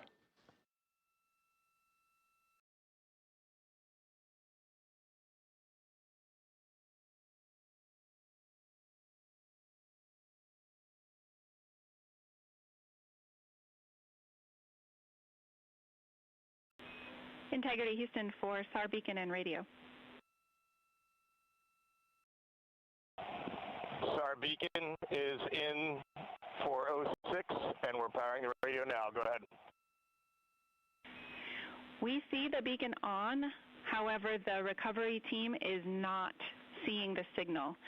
Your SAR radio uses the same antenna, so you may run into trouble with the radio. Okay, copy. We are also powering up the sat phone now.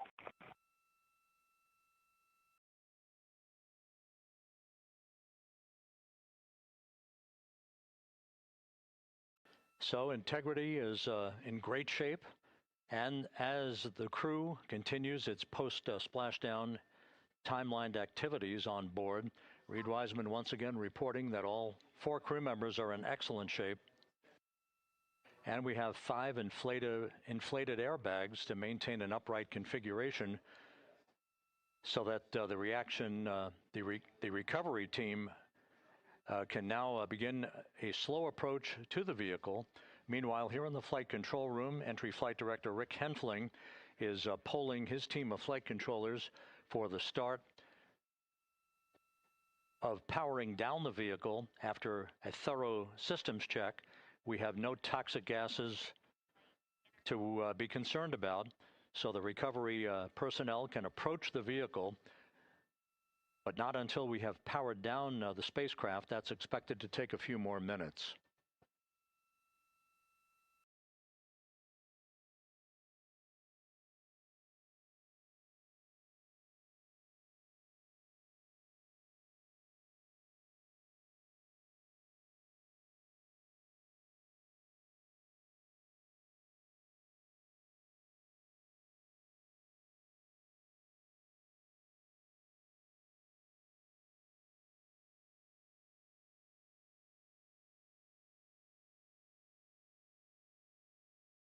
Integrity back on Earth following its historic flyby of the moon. It was, for all intents and purposes, a textbook mission. On 28 per hour main on this frequency. We copy.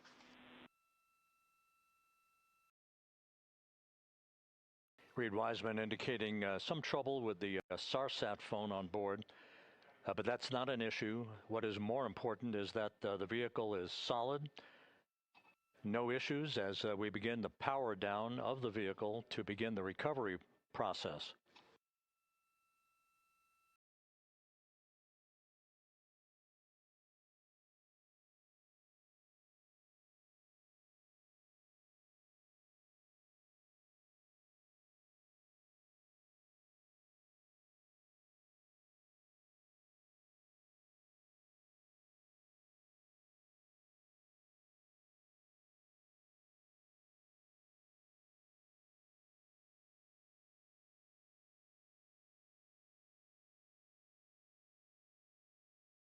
The propulsion officer here in Mission Control reports that we have safed the prop system on Integrity. Can you say again, that was very weak and broken?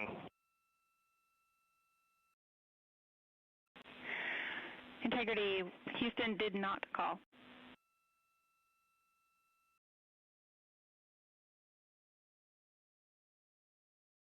With that, Houston. It might have been on the SAR radio. Stand by.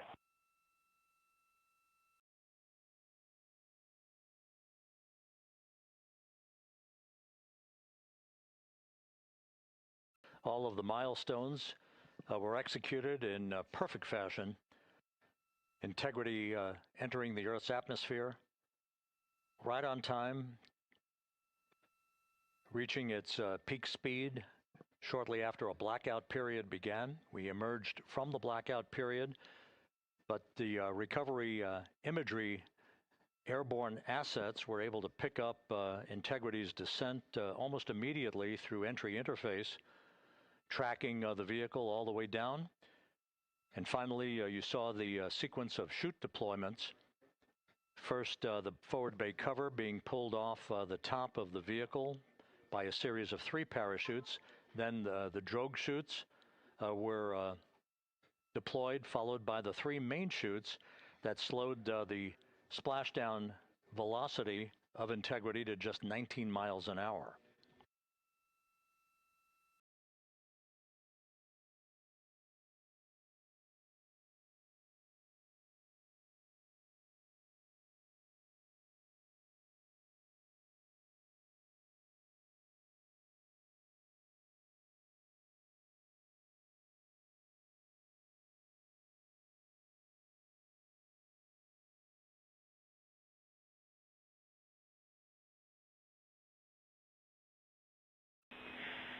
Integrity, Houston, with no joy on SAR and SAT phone, we'd like you to command an additional 15 minutes for a total of 30-minute power down delay.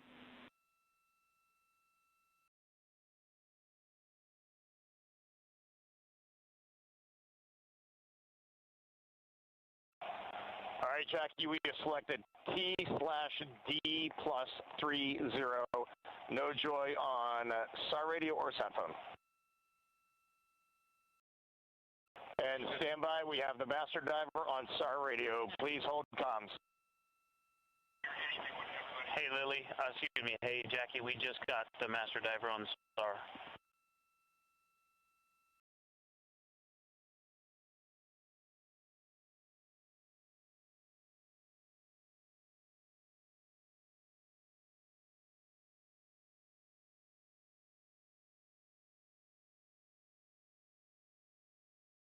A good view of one of the fast boats. Integrity, Houston, if you are happy with your comm with master diver, you can go back to the 15-minute power down.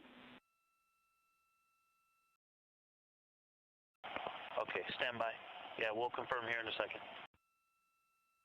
The crew on board Integrity coordinating with the flight control team in Houston here in Mission Control on the timing of the power down of the vehicle, which will be the precursor to the recovery teams approaching the spacecraft. There are no issues with integrity. We've had a bit of broken capability in establishing a SARSAT or satellite phone communications capability between the crew on board Integrity and the recovery team. That will get sorted out here shortly. There's plenty of cooling on board Integrity, so there's no rush to begin the power down. I tried to call you on the sat phone and not getting an answer there either. Concur. We haven't had anything come through.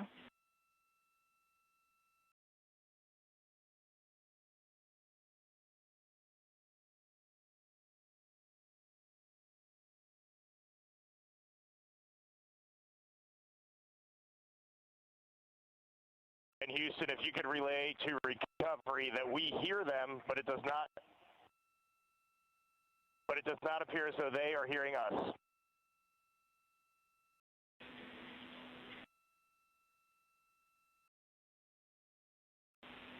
Houston copies, and Reid, just to confirm, you are pushing the PTT on the radio.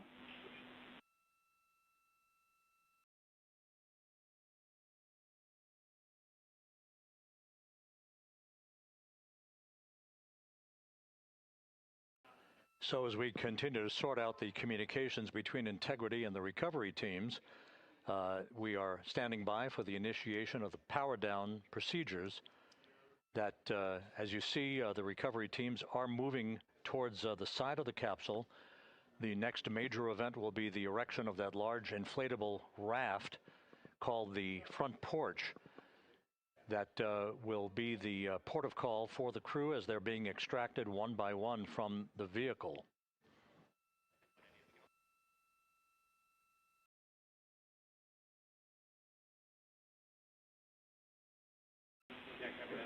Integrity, Houston, for sat phone, we are going to attempt to call you.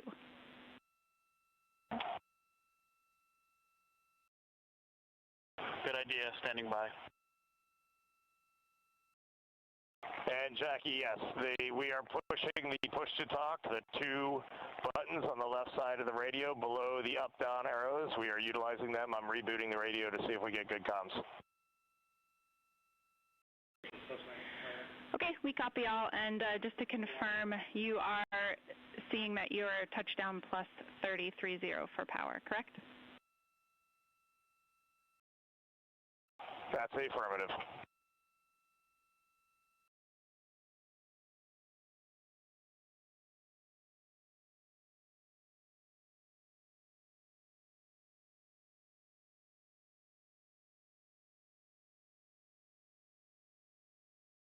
We are trying a backdoor approach to have mission control here call the crew on their satellite phone.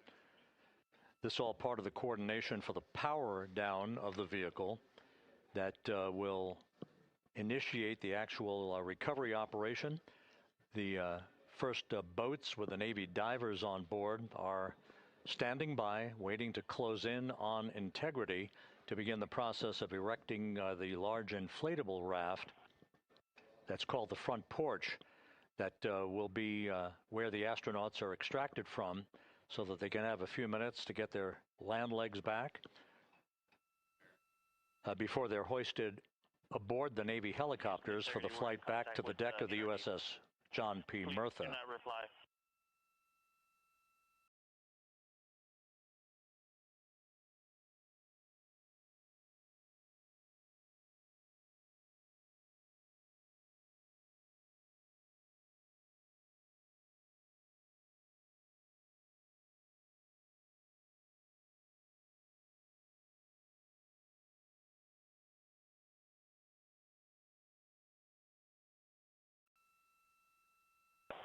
And Houston, please don't reply. NRD, very weak, but readable. Master diver, we can hear, but they cannot hear us.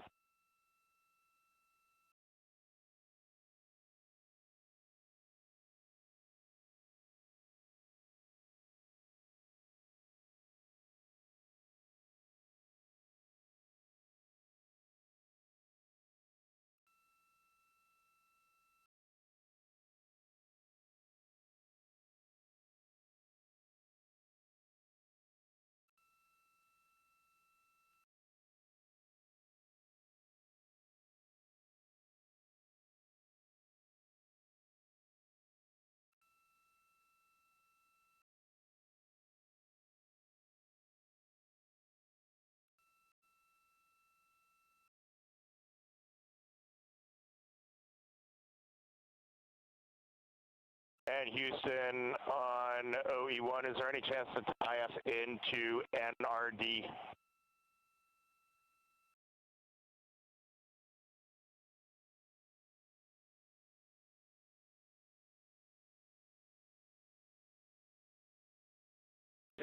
Checking.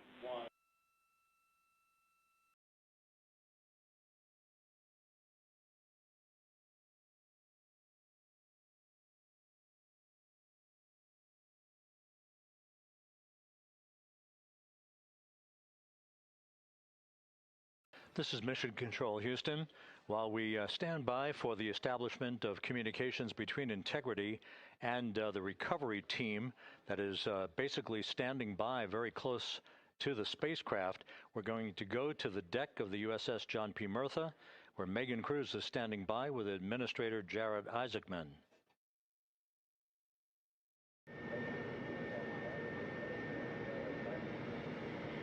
Hey, Rob, yeah, just such an honor to be able to be here on the ship, to be able to share and experience this moment with everyone together. And of course, as you just said, yes, here with NASA Administrator Jared Isaacman. Administrator, how did you feel getting to witness this and seeing NASA at its best? Oh, I mean, I'm honestly, I'm still at a loss for words. I mean, you know, like the childhood Jared right now can't believe what I just saw. I mean, almost been waiting my whole lifetime to see this, and then as NASA Administrator, I just couldn't be more proud of the entire workforce, the years, the effort, the late nights, all the hard work from across the country that contributed to this incredible moment right now. And yeah, incredibly grateful too for our teams here on the John P. Murtha right now. Yeah, look at them behind us here. We got everybody. Hey, what do you guys think? We just brought some astronauts back from the moon, huh?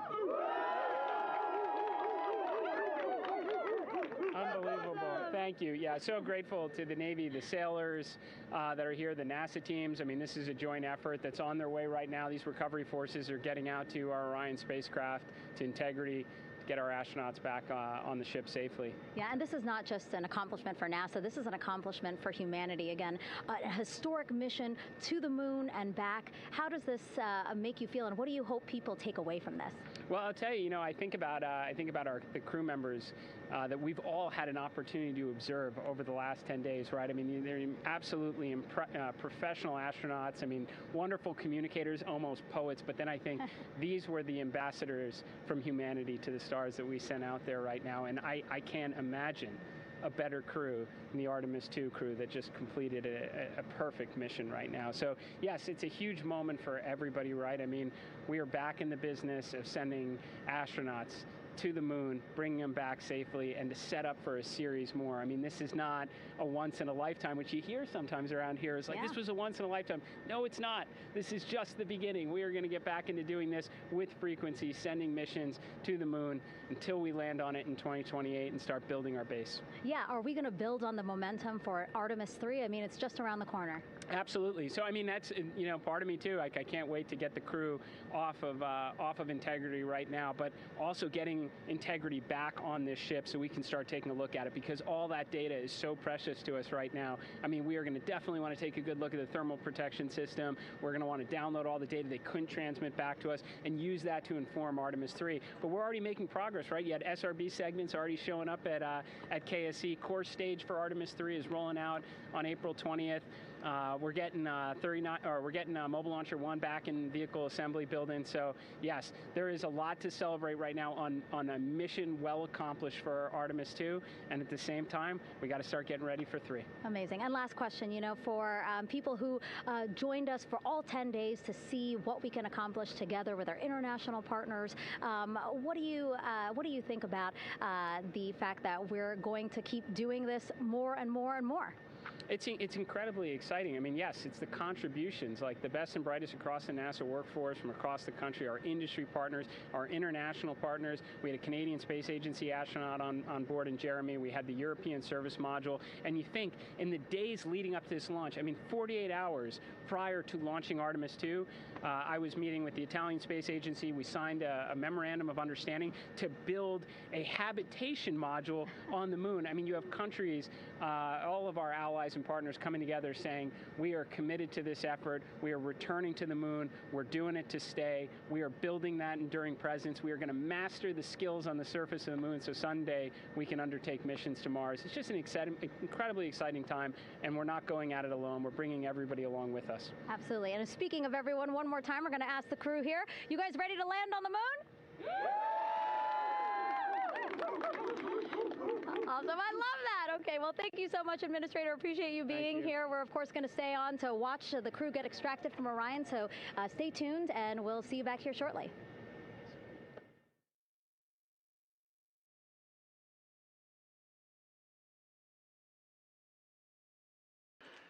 Thank you, Megan, and thank you, Administrator Isaacman. We are in the process of working to establish that communications link and to establish the procedures that will lead to the power down of the spacecraft, which is gently bobbing in the Pacific following a bullseye touchdown that occurred at 7:07 p.m. Central Time, 5:07 p.m. Pacific Time, 2.5 hours before sunset in the Pacific, southwest of San Diego. We have once again heard from the crew during that interview opportunity with the administrator, and we have 4 healthy crew members on board.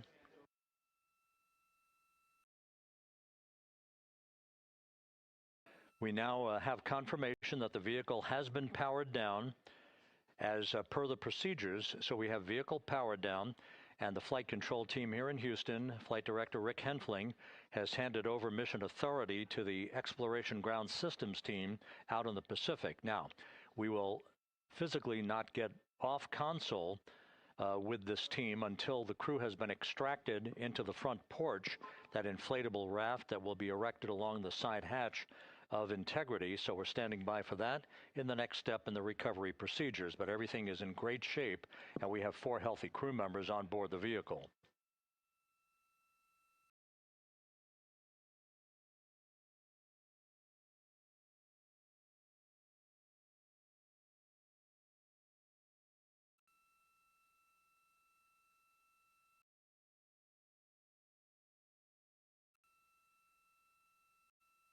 All of the entry events went by the book, no issues, perfect trajectory for Integrity that was culminated with one final raise burn to improve the angle of attack for the vehicle as it entered the Earth's atmosphere. All of that flight dynamics computation worked like a charm.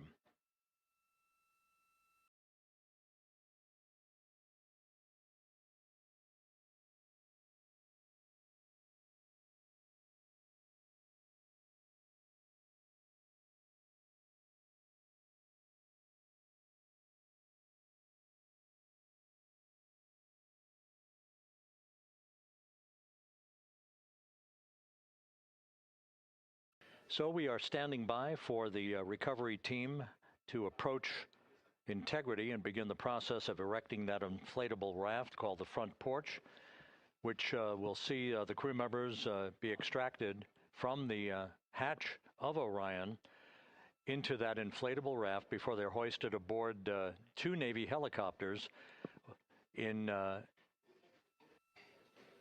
variety of different configurations. Each crew member will be hoisted in sequential fashion, in alternating fashion, 2 crew members for each helicopter before they turn around to head back to the John P. Murtha. Once on the deck of the ship, they'll be brought into medical bay for comprehensive medical exams. But Reid Wiseman has reported several times that the crew is in excellent shape.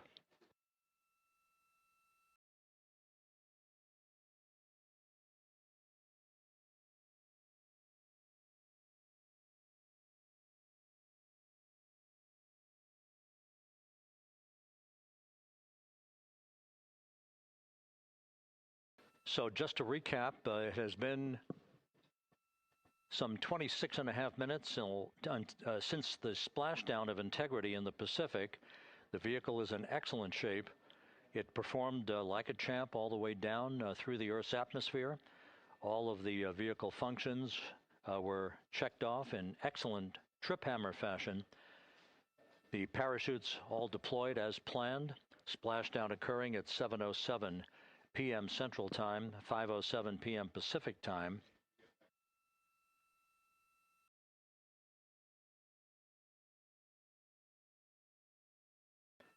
And after a bit of a tussle to try to establish a communications link with the recovery team, we were finally able to run through the procedures for the powering down of the vehicle. We've handed over mission authority to the Exploration Ground Systems folks out in the Pacific, and the recovery team will be approaching the vehicle shortly to erect the inflatable raft called the front porch before opening the hatch to Integrity to bring the crew members onto that raft before they're hoisted onto two Navy helicopters, two crew members for each helicopter, before they're flown back to the deck of the USS John P. Murtha.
This is Mission Control Houston. After talking to the flight dynamics folks, we have a bit of a refinement on the splashdown time for you. Their computation shows a splashdown time of 7:07 and 27 seconds p.m. Central Time, 7:07 and 27 seconds p.m. Central Time.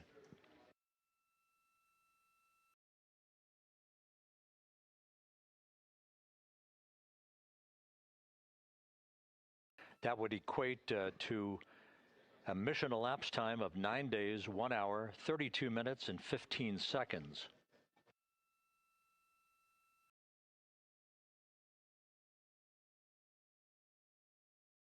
Once again, from Flight Dynamics, a splashdown time of 7:07 and 27 seconds p.m. Central Time.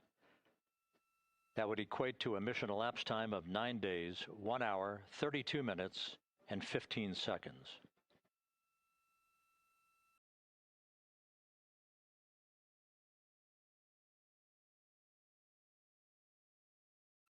Reports from the Pacific indicate that the recovery team in communications with the crew aboard Integrity, that the crew remains in excellent shape as they await the approach of the team for a final hazard gas evaluation before they move to the side of the vehicle to erect the inflatable life raft called the front porch.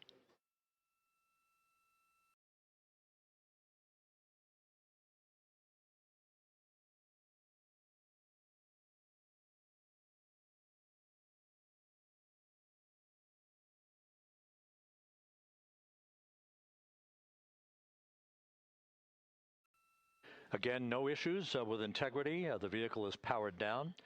All of its systems are now safed.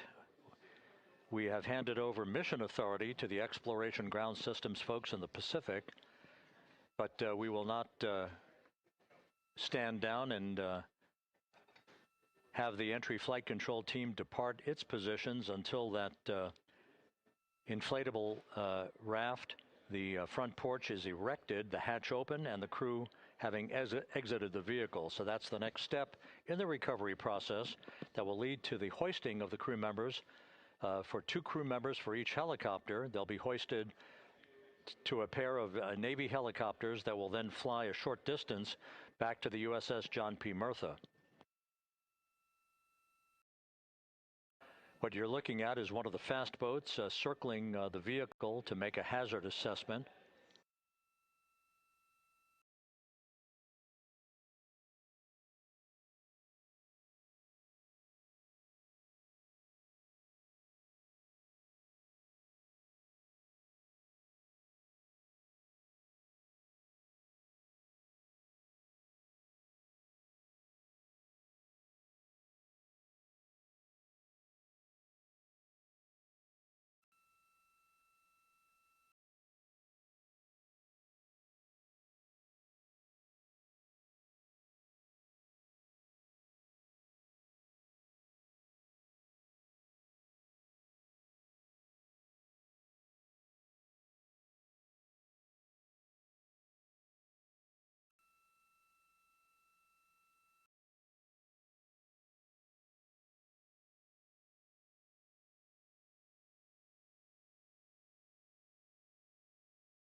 This is Mission Control Houston. Once again, you're watching the initiation of the recovery of the Artemis crew aboard Integrity. All of the Navy divers and the fast boats are now approaching the spacecraft after conducting a hazard assessment. The vehicle has been powered down. Entry Flight Director Rick Henfling now waiting for the life raft, the front porch, to be erected along the side of the vehicle so that the hatch can be opened and the crew members extracted from Integrity, soon to be hoisted one by one into a pair of Navy helicopters for a short flight back to the deck of the USS John P. Murtha. If you missed it earlier, we talked to Flight Dynamics and received a more official touchdown time or splashdown time, as it were, of 7:07 and 27 seconds p.m. Central Time, 5:07 and 27 seconds p.m. Pacific Time. That would equate to a mission elapsed time of 9 days, 1 hour, 32 minutes, and 15 seconds.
Continuing to get excellent views from the imagery assets out at sea in the Pacific of Integrity. We continue to get good reports from the landing and support officer, who's in contact with the recovery team, that the crew is in excellent shape, no issues. They're just currently biding their time, waiting for the front porch to be erected. We have no hazardous hazard gases and no hazardous situation with the vehicle. It performed perfectly all the way down from entry interface to its splashdown in the Pacific at 7:07 and 27 seconds p.m. Central Time. And as you can see, the first phalanx of recovery personnel now pulling up alongside of Integrity.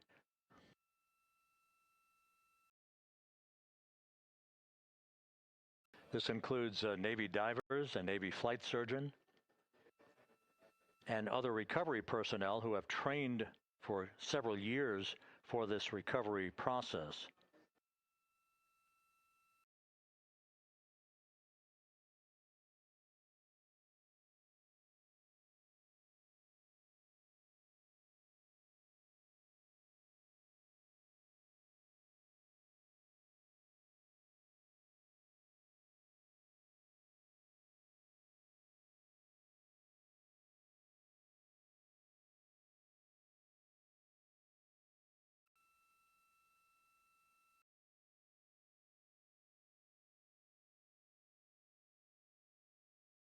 At this hour, some 41 minutes following splashdown, The vehicle has been powered down. There's no hazardous gas emanating from the vehicle. That's why the first team of recovery personnel has been able to pull alongside Integrity.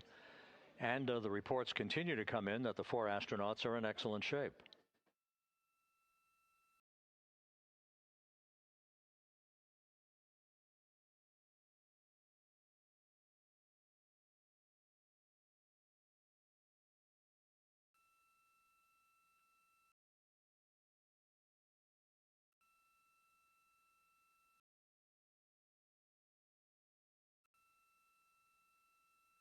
Yes.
This is Mission Control Houston, continuing to watch the initiation of the recovery of Integrity's astronauts.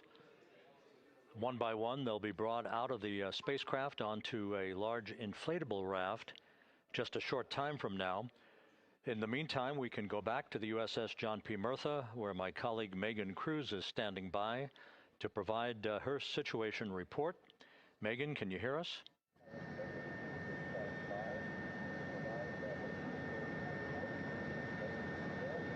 Hey, Rob. Yes, I can hear you. Thank you. Yeah, we're back here on the bow of the recovery ship where there are still plenty of people peering out into the water. We are not very far from the action everyone is seeing on their screen now.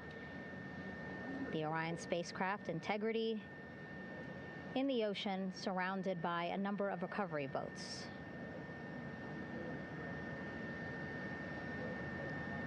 As Rob has been saying, in those recovery boats, NASA and Navy personnel specifically trained to get the astronauts out of Orion.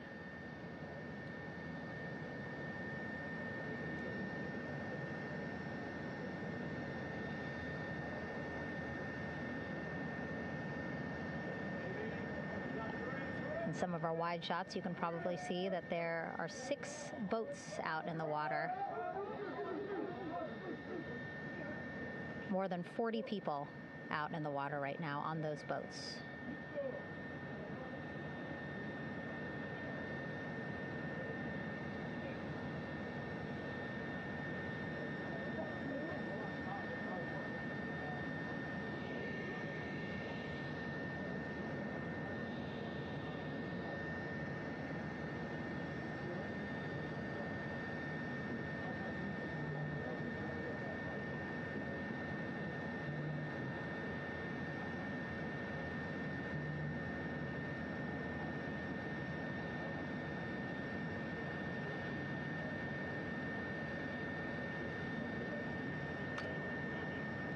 First order of business is to set up the front porch and the stabilization collar.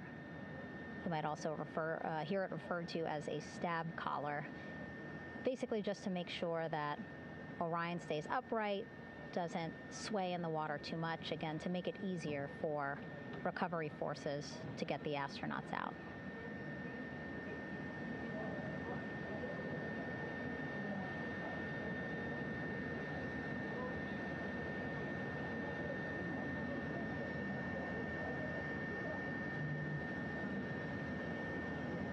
Again, we splashed down in the Pacific Ocean just after 5 p.m. Pacific time here. It's a requirement by NASA to be able to get the crew out of Orion within 2 hours of splashdown. So doing great on time so far. Plenty of time. No rush either. I was speaking to NASA flight surgeon Rick Schuring earlier in this broadcast, and he said to me, no rush to get the crew out. Just want to make sure that they're feeling good, and whenever they're ready to take their step out of Orion and onto that large raft, the front porch, folks will be ready.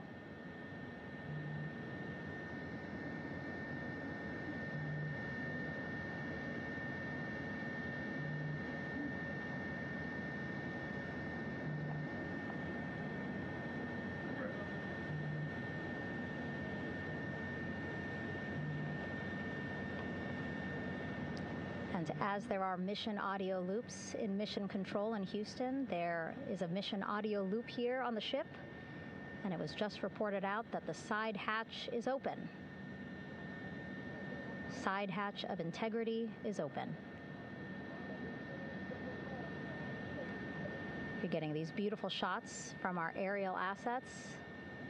The ship itself, where I'm on, just 3,000 yards away. Again, plenty of people on the boat here, glued to the side closest to where they can see all this action. And again, with just 3,000 yards separating us, great views from the bow here. You can see now that side hatch is open. One of the Navy personnel is about to get inside there.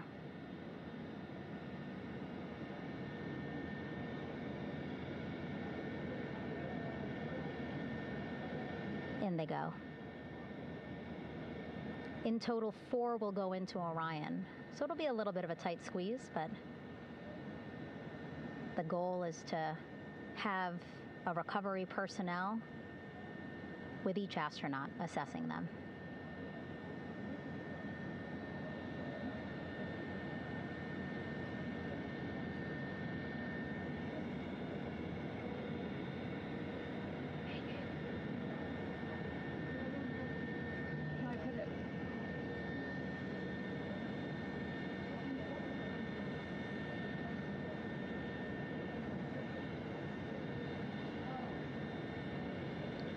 Boats getting closer now. Again, that one that's right up against Orion, those are the divers that will go in to the spacecraft to check on each of the astronauts. These other boats will begin doing a number of things, putting on that stabilization collar onto Orion, building that front porch. Eventually, they will retrieve the parachutes, as well as tow Orion back to the well deck of the recovery ship here.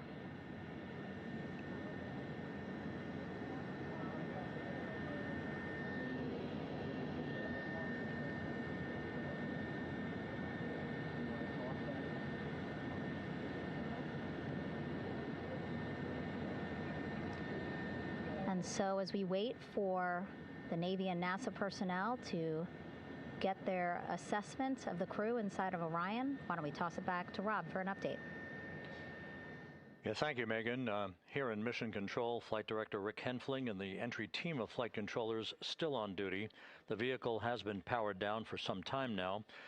There are no hazardous gases emanating from integrity. That, of course, allowed the recovery personnel to approach the vehicle and then open the hatch to begin the initial medical assessment of the crew, as you just indicated. Now we're standing by for the erection of that inflatable raft, the front porch, alongside of the vehicle that will enable the crew to be extracted one by one onto the raft, have a moment or two to get their land legs back before they're hoisted into 2 hovering Navy helicopters, 2 crew members for each helicopter, for a short flight back to the deck of the USS John P. Murtha.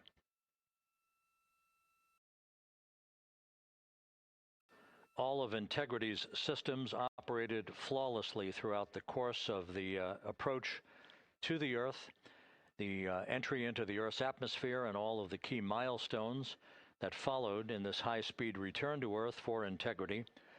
A mission that spanned more than 694,000 miles from the vehicle's launch from the Kennedy Space Center atop the Space Launch System back on April 1st.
As we mentioned at the top of the broadcast, the last time that the Apollo program saw a splashdown in the Pacific was Apollo 17 back on December 19th, 1972.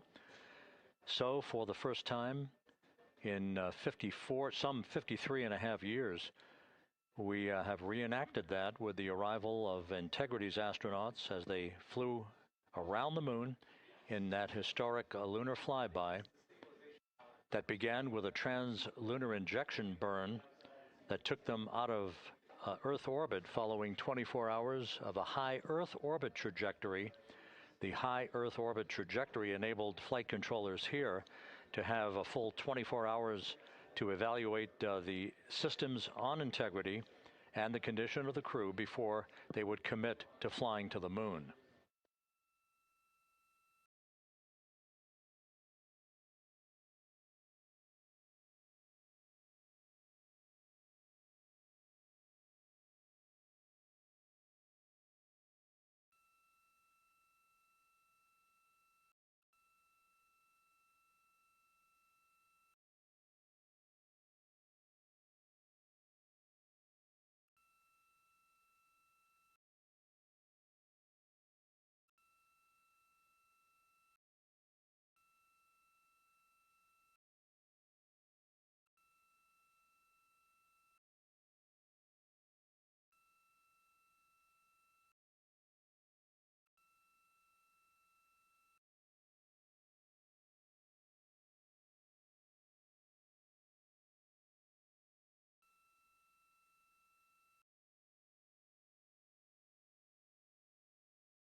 With the side hatch of Orion having been opened to set the stage for the erection of the inflatable life raft, known as the front porch, to be erected alongside the spacecraft for the extraction of the crew. Let's play for you an interview that my colleague Megan Cruz conducted on the USS John P. Murtha with Navy diver First Class David McMahon that explains how this process is unfolding.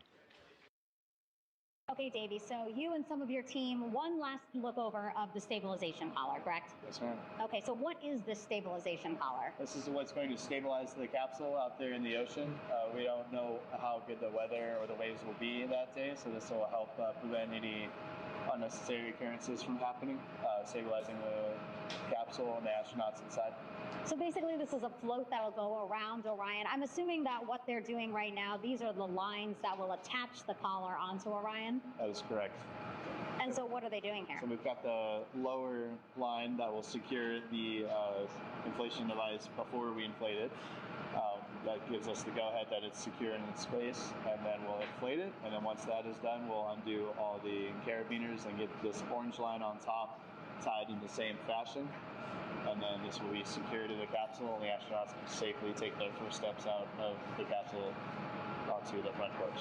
Okay, and how long will it take them to set up the stabilization collar? We should definitely be able to handle this in under 10 minutes. Okay, wow. And then you just mentioned the front porch. So basically after they set up this stabilization collar, then they set up what's called the front porch here. That's correct. Okay, and what's the front porch? Front porch is basically a bigger waiting room for the astronauts to sit in while we wait for the helicopters to show up and grab them. Okay, so the medical team that was inside with the crew, they're going to help them out and onto the front porch? That is correct. And then what happens here? We have higher trained medical personnel also on board the front porch that will give them lookovers and just make sure they're okay while we wait for the helicopters to show up. Okay. How does it feel, I mean, your team, you, to be part of a mission that's returning astronauts from the moon in more than 50 years? We all feel extremely honored to be a part of this, as well as a bigger mission for the Navy and joining up with NASA to do great things. Mm-hmm. And do you feel like you and your team are ready? Yes, very ready. Cool. All right, thank you so much. Thank you.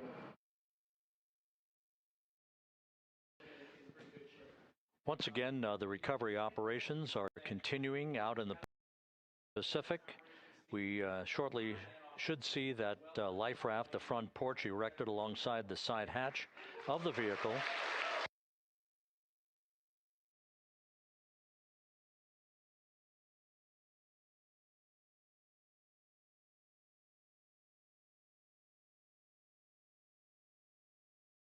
A number of flight controllers have come into the flight control room to receive congratulations from Entry Flight Director Rick Henfling. But we're going to stick with our operations out in the Pacific as we await the extraction of the 4 crew members who are reported to be in excellent condition.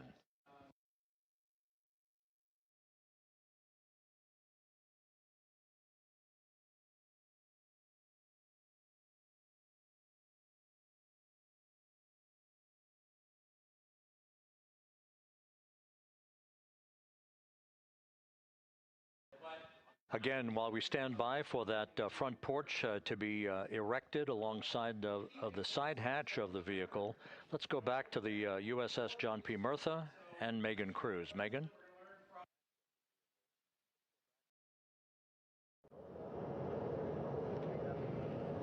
Hey, Rob. Pausing now to listen to some internal audio loops. Again, the operations team here on the ship communicating with everyone out on the water. It seems like currents are hindering them a little bit from unfurling and inflating the stabilization collar as well as the front porch. But again, the requirement to get the crew out within 2 hours of splashdown, plenty of time. So no concerns just yet. But as calm as the water looks, yeah, it looks like it's hindering the teams just a tad.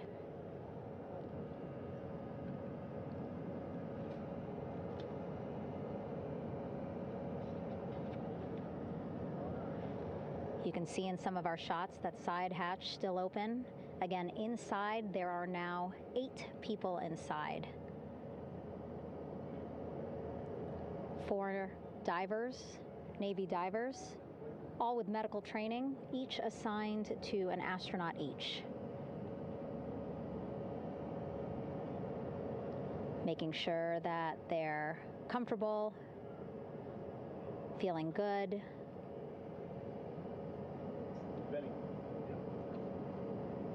As you've heard us say in the broadcast, you know, they expect a little bit of discomfort. Again, these astronauts just traveled back to Earth at 25,000 miles an hour, a nearly 695,000-mile journey around the moon. If you think you get carsick.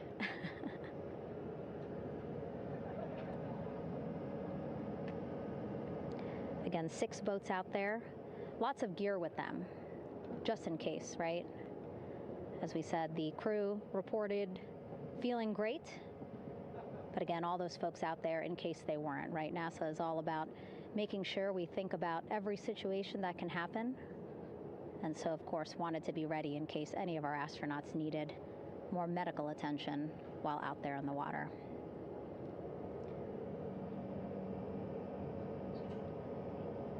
You see now teams, again,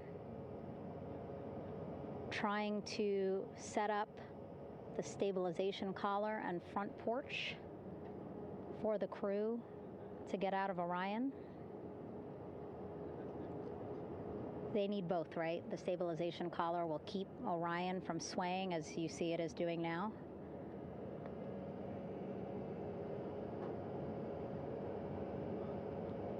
And then they will connect the front porch to the stabilization collar so that the crew can take 2 steps and they will be in the front porch.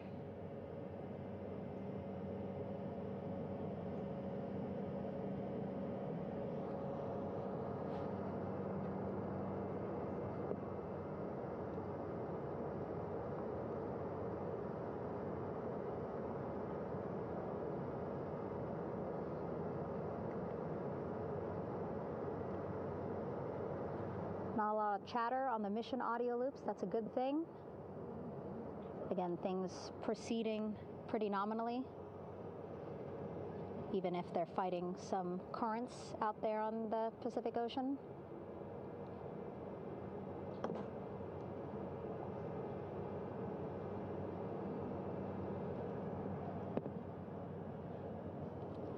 Again, the goal, setting up the stabilization collar and the front porch so that the crew can rest comfortably in the front porch, get placed into harnesses so that 2 helicopters can lift them off the front porch and onto the USS John Murtha here.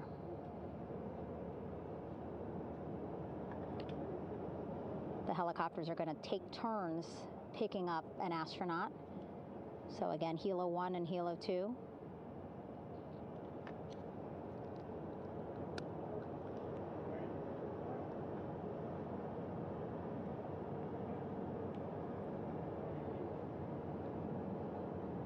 Okay, and the recovery team here on the ship just got a report from the undersea medical officer who is inside the capsule with the crew. He is reporting all 4 members are green. All of our 4 astronauts, Reid, Victor, Christina, Jeremy, green, meaning they are feeling great, not the complexion of their skin.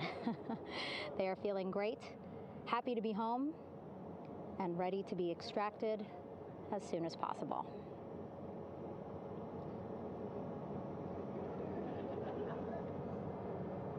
And so, as I was saying, we have 2 helicopters circling the activity you're seeing on the water right now. Each will take turns picking up an astronaut.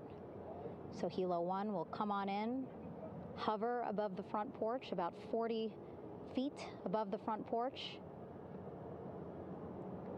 A Navy recovery specialist will be hoisted down into the front porch. The restricted maneuvering doctrine is in effect. We'll connect to the first astronaut, which we're expecting to be Christina.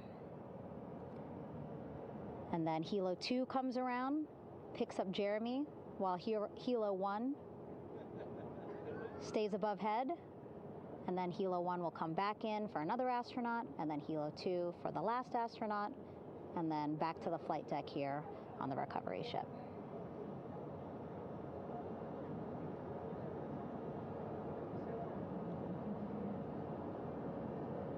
I was talking to Assistant Artemis Recovery Director Paul Sierpinski. He said helos are a much quicker, safer way to get on board. They did actually consider boats, but then if you think about it, longer time, the crew would have to move through more of the ship. This way the helos will give a more direct, quicker route to the medical bay for our 4 astronauts.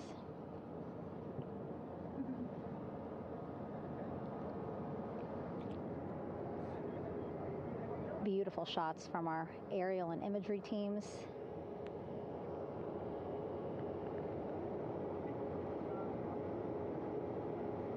Clouds have dissipated for a clear view from the bow of the recovery ship here.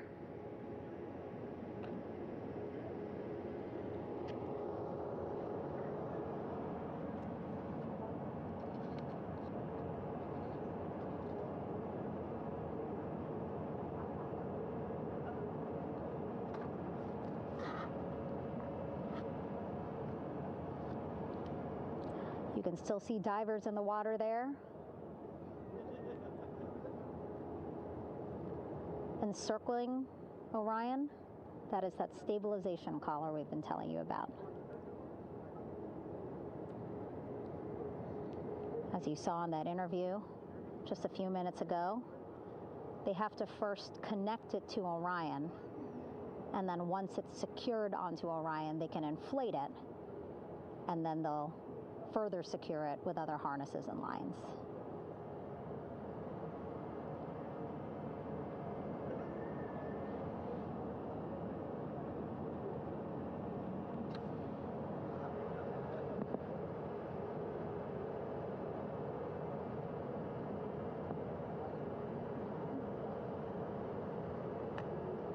About an hour and 10 minutes since splashdown in the Pacific Ocean here.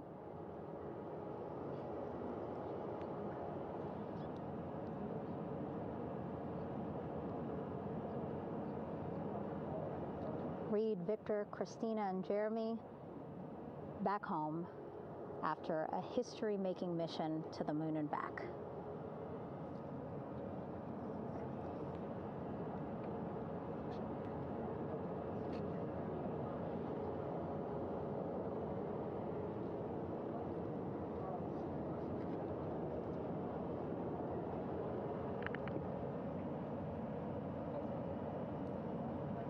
And if you missed what we said just a couple of minutes ago, the undersea medical officer inside with the crew in Orion reporting all 4 crew members feeling great.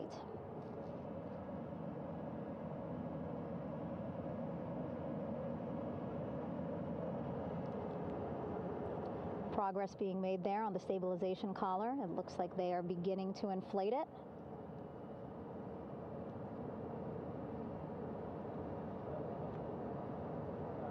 And it looks like they're starting to unfold the front porch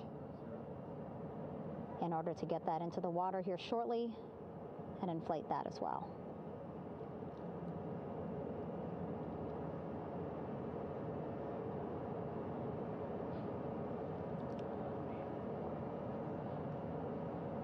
Again, more than 40 people out in the water right now.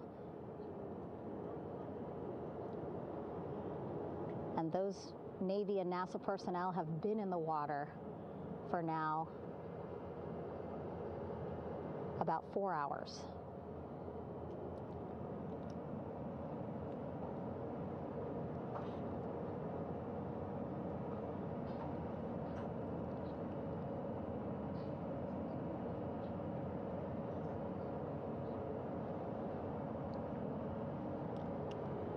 The reason why they had to get out so early is just to stage everything. And actually here on the ship, when there are flight operations happening, you can't have anything else, right? Just because the flight deck can be a dangerous place, so they just want to focus on planes coming and going from the ship, so that's why they wanted to get the boats in the water to make sure that they have all the time they needed for the flight ops.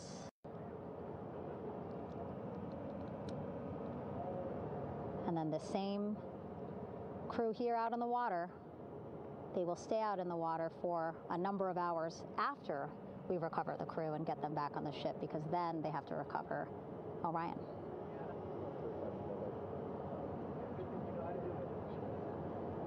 All right, that stabilization collar looking good around Orion. We're now seeing some recovery personnel getting on to that collar. Again, they need to further attach it to Orion to make sure that it can really prop up the spacecraft. It's basically lifting it up off of the water just a tad. Again, so it's not so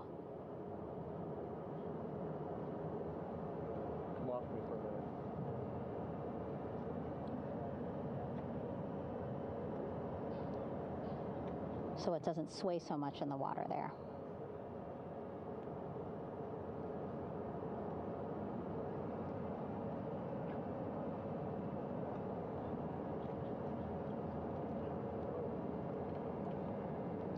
And now that front porch looks like it's nearly fully inflated as well.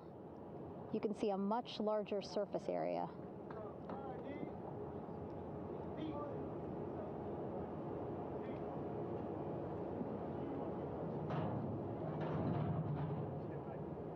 And so once the crew get out of Orion, they can stretch their legs a little bit on this front porch, get some fresh air.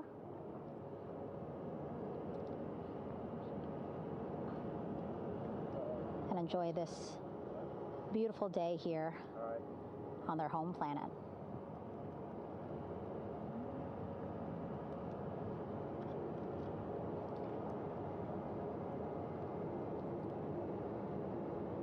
It appears teams now are about to connect the front porch to the stabilization collar.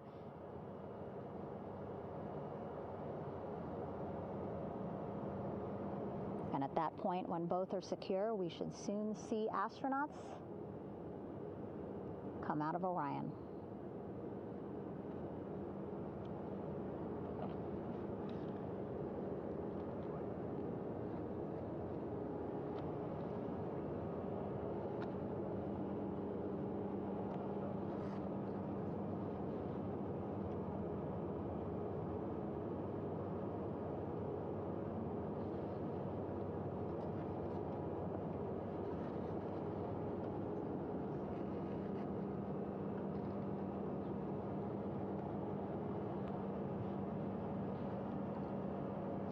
All these views you see also being fed to the Landing Force Operations Center here on the ship.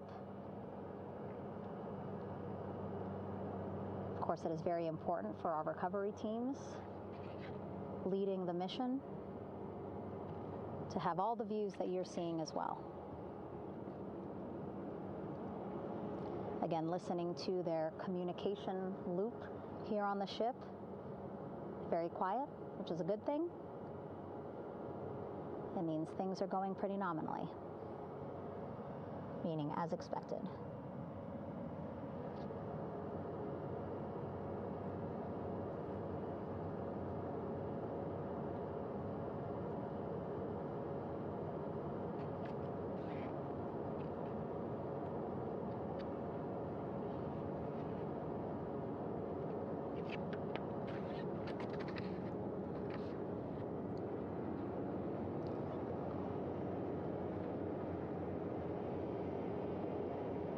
Again, all this activity happening just 3,000 yards away from the ship. So that means this will be a very quick flight back on the helicopters for the crew. 2-3 minutes, and then they'll be back here on the ship. I know.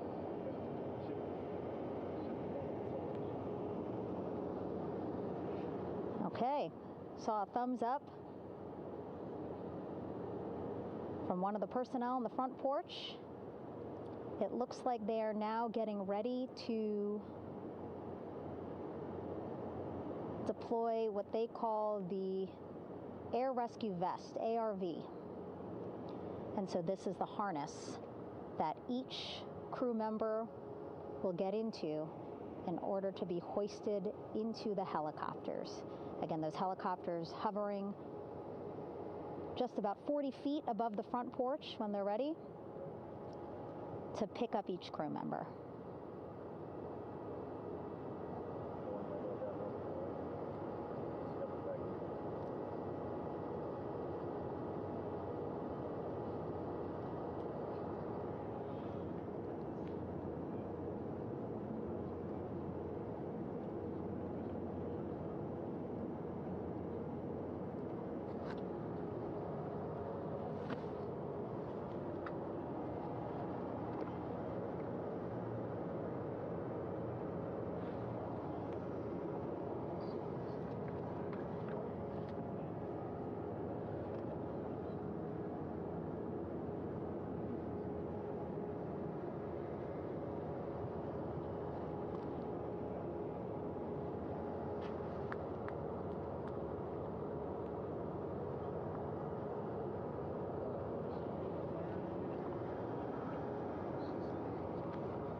This is Mission Control Houston.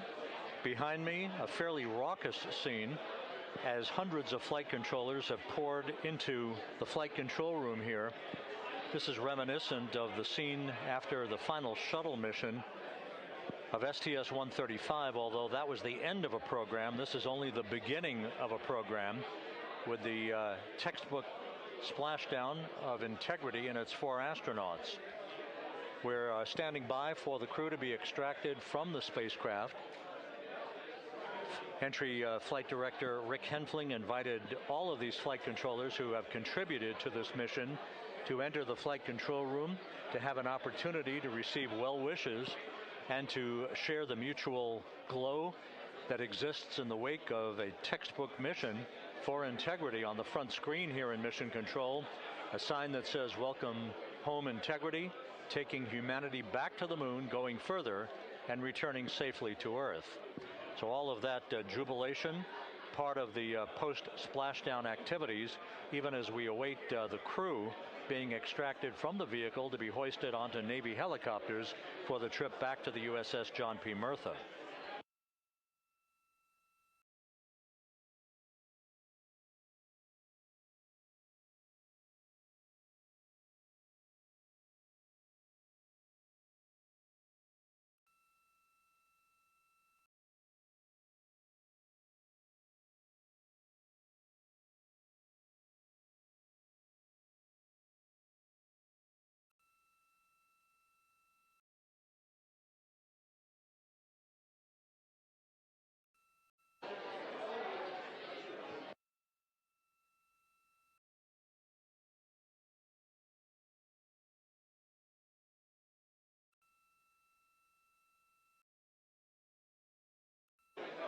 Once again here in Mission Control, this view of the Artemis Flight Control Room, known as the White Flight Control Room. This is the old shuttle flight control room, and now is the home of Artemis missions to the moon and beyond. Once again, quite a few flight controllers were invited in by Entry Flight Director Rick Henfling to share in the jubilation following the successful splashdown of Integrity. That splashdown occurring an hour and 22 minutes ago, as we stand by for the completion of the extraction of the crew, and ultimately they're hoisting onto Navy helicopters for a short flight back to the USS John P. Murtha. Splashdown occurred at 7:07 and 27 seconds p.m. Central Time. I had an opportunity to talk to the head of flight dynamics, Jeff Birch, a moment or two ago. He said the trajectory of Integrity coming through the Earth's atmosphere was so precise, they've never seen anything line up on a ground track like today's entry by Integrity for its splashdown southwest of San Diego.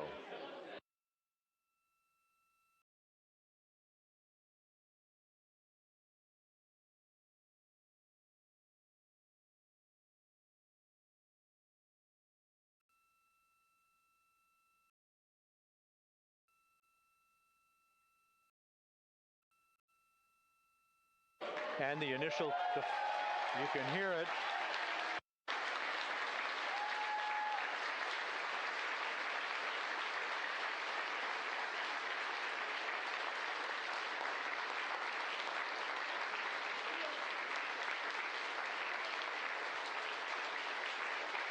Jubilation here in the flight control room. The first crew member is out of Integrity.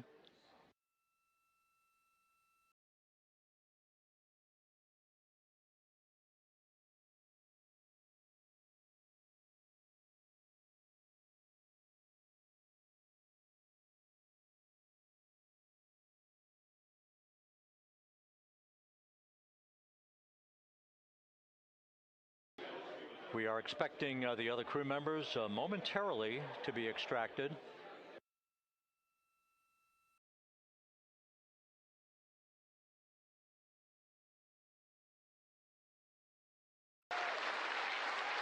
We now have 2 crew members out.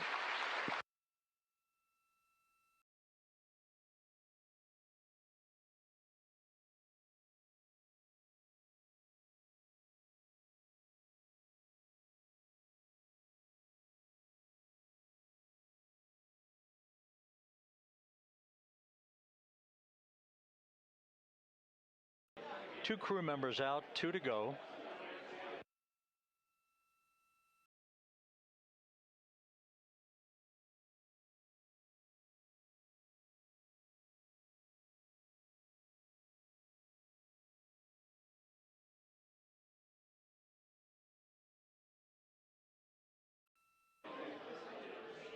We're about 1 hour from sunset out in the Pacific. Everything continues to go well. Integrity's systems function perfectly during its entry back to Earth. And Reid Wiseman, the commander who will be last out of the vehicle, reported that all the crew members were feeling very well.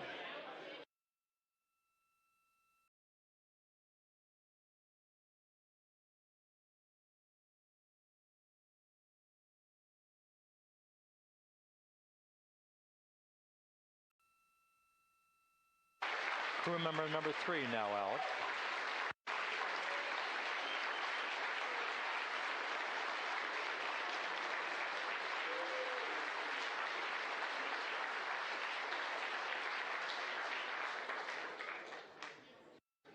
And now standing by for the commander, Reid Wiseman, who will be last out of his ship. Bobbing in the Pacific under almost ideal conditions, Integrity spanned 694,000 miles during its journey from launch to splashdown.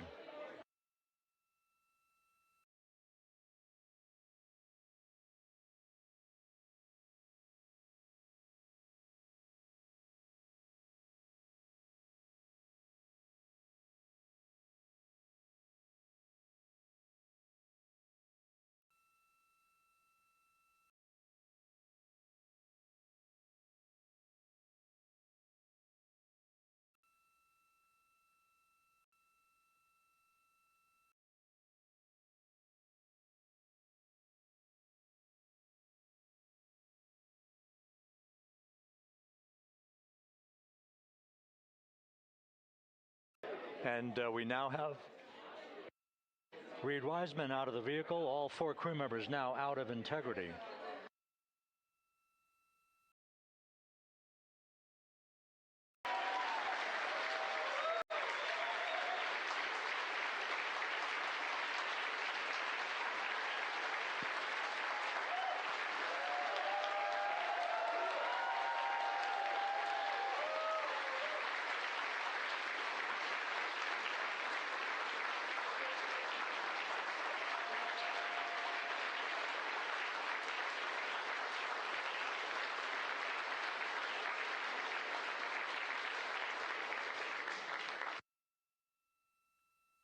Once again, all 4 crew members now on the front porch, and the procedure to begin hoisting them up to these 2 Navy helicopters hovering overhead will begin shortly.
This is Mission Control Houston.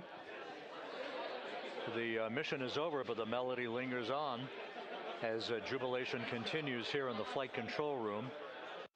We should be expecting NASA's Associate Administrator, Amit Kshatriya, to be joining us shortly for a short interview while the recovery operations continue out in the Pacific. So we'll stand by for that. And then we'll turn it back over to Megan Cruz aboard the USS John P. Murtha.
This is Mission Control Houston here in the Artemis Flight Control Room.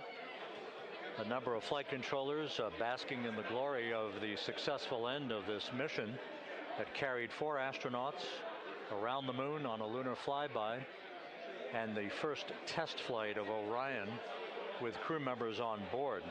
Splashdown occurring an hour and 32 minutes ago after a flawless descent back into the Earth's atmosphere for the vehicle. Its 4 crew members in good shape, simply enjoying their time right now on the front porch, as it were, the inflatable raft alongside of their Integrity spacecraft.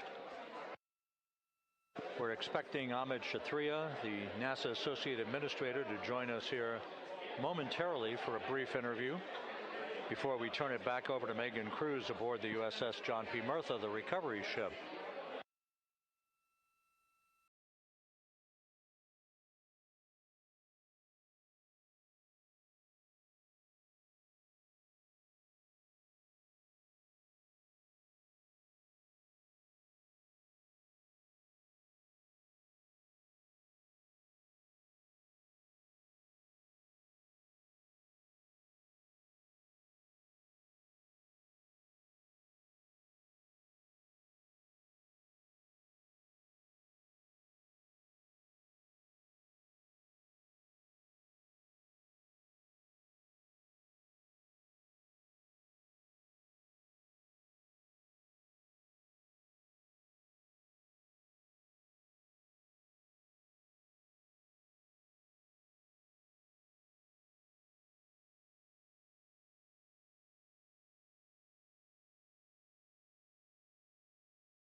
This is Mission Control Houston.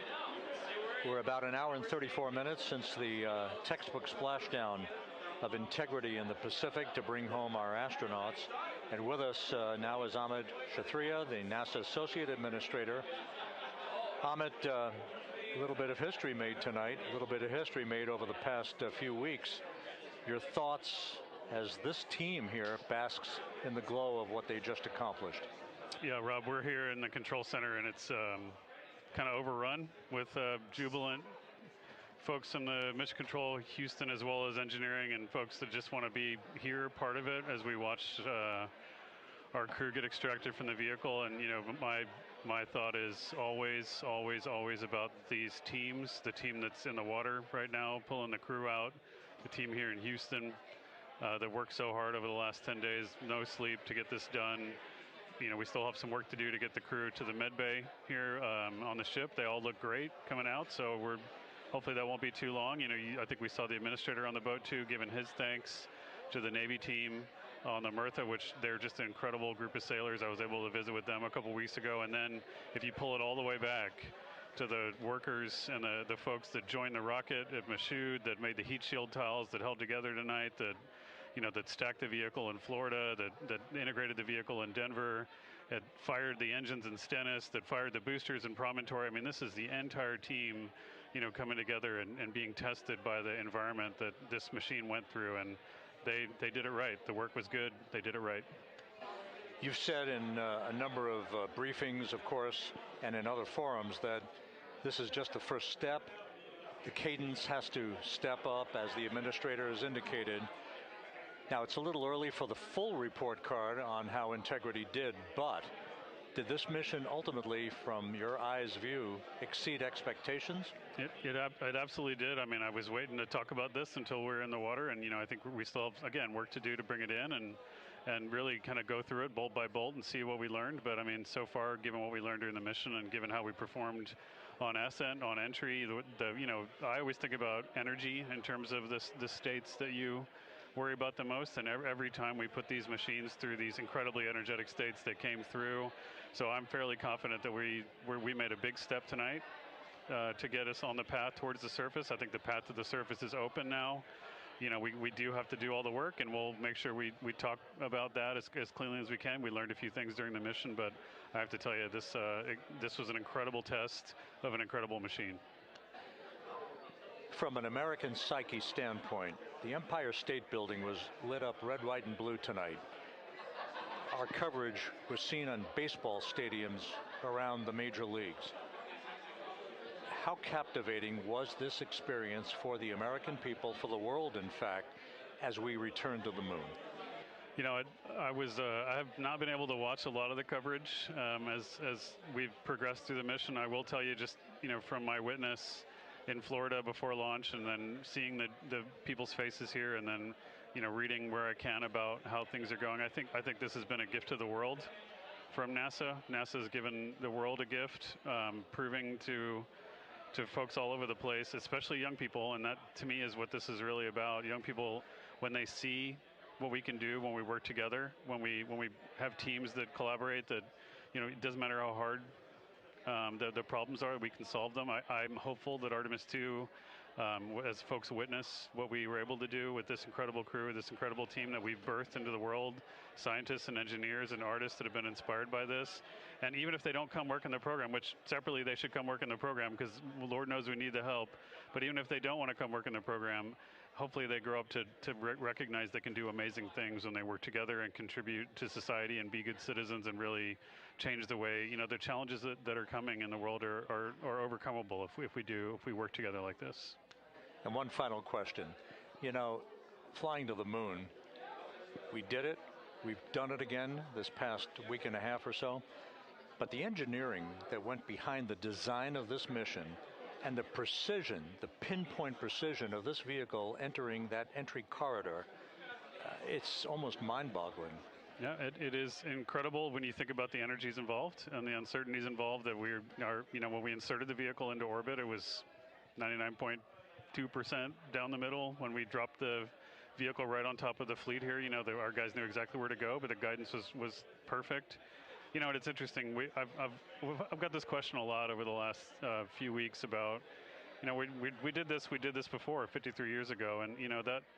I mean, it is a reasonable thing to contemplate, like what's gone on since then. And what I'd tell you is, you know, when we did Apollo, which again, the more we learn about what they did, the more magical it seems what they were able to accomplish given the technology and the learnings that they had. But when we did Apollo, the architects of Apollo, you know, Gilbert, Seaman, von Braun, Mueller, what they really wanted to do, you know, as they were contemplating what it meant to expand our range of action to the lunar surface, what they wanted to do was learn how to live and work in space for a long time. They wanted to do that first before they were confident they could expand their range of action to the moon. Now, of course, the politics of the time and the mission at the time was different, and so they had to go straight to the moon and bring people home. And then after that, the program kind of lost its momentum. But you know, after that, NASA kept moving along those paths, right? So we recognized during Apollo that reusability was going to be important. We spent a lot of money on those machines, and you know, we spent a lot of money on these machines here, even though, but we recognized that reusability was important, which is why we built a winged space plane called Space Shuttle, and then we used that reusable machine to build a space station. And we learned for 25 years how to live and work in space, and have been able to develop technologies that can enable exploration. So really, what I think is now, 53 years later, we're at the point where the architects of Apollo would have been pleased that we're now ready to actually go back to the moon and go back to stay, because we've learned all the things we needed to learn.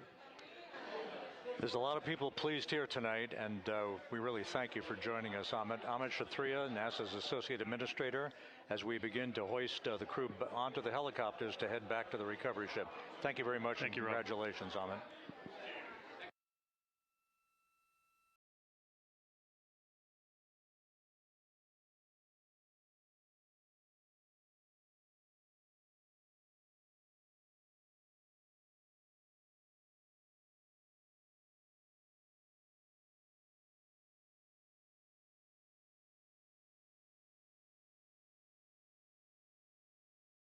This is Mission Control Houston, with the crew members now beginning to be hoisted aboard the Navy helicopters. Let's go to Megan Cruz aboard the USS John P. Murtha, who will take it from here.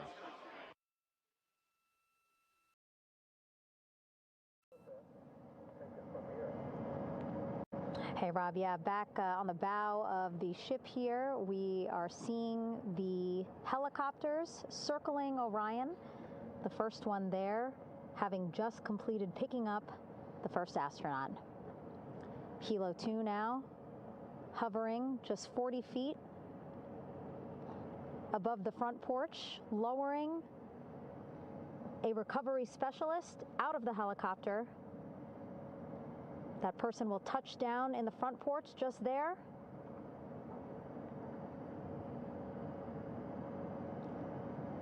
The crew members already outfitted with a harness that will allow them to quickly attach to the hoisting device.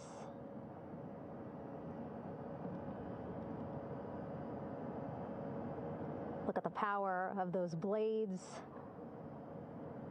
throwing water out at the center there, the front porch,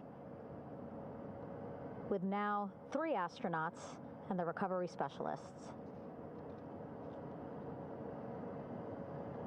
Again, crews already outfitted with a harness vest. And here we go. Second astronaut now off the front porch, getting hoisted into the second helicopter.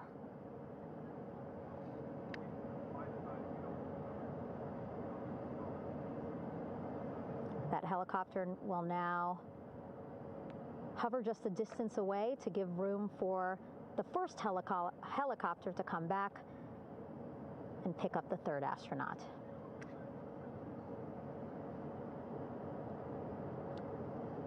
As we wait for that helicopter to come back, make its way back around, just want to mention that the President of the United States called our NASA administrator today while he was on the ship, just minutes after we interviewed him live on our coverage, and congratulated him and NASA on this history-making moment tonight.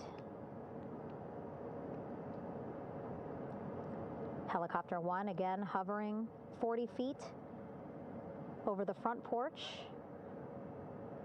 We will soon see another recovery specialist getting lowered onto the front porch.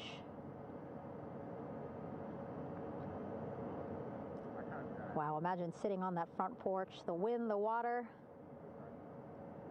But again, the recovery team determined that a helicopter flight back to the ship here would be safer, faster, and more comfortable for our crew who just completed a 10-day mission around the moon. Third astronaut in the air, getting hoisted quickly back into the first helicopter now.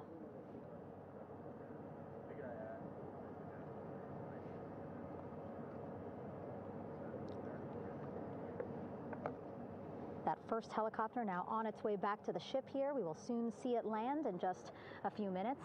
Again, all this action happening just 3,000 yards away from us, so a very quick flight back to the flight deck. And now the only person left on the front porch, Commander Reid Wiseman. That second helicopter now making its way back over to the front porch. Here it comes.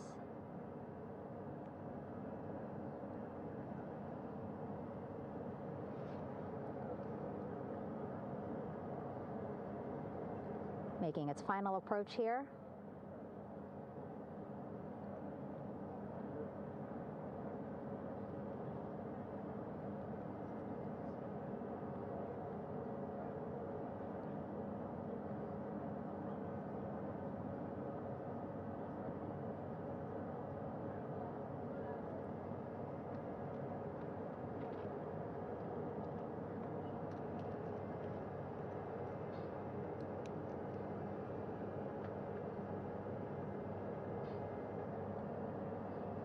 The last astronaut, Commander Reid Wiseman,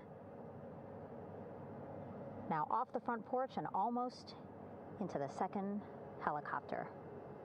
Both now on their way back to the ship where we are, the USS John P. Murtha, just west of San Diego in the Pacific Ocean.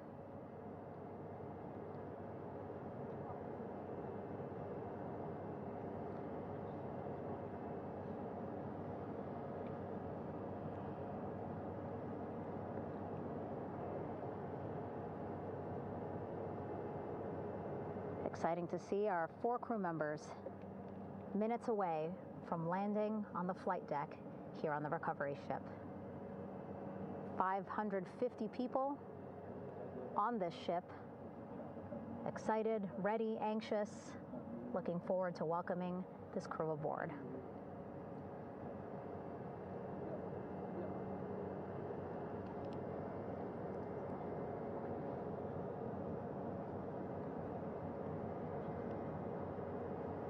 Watching them now with our own eyes. Close to the ship here. Hearing them begin to hover on the flight deck, which is just across from us, here on the bow.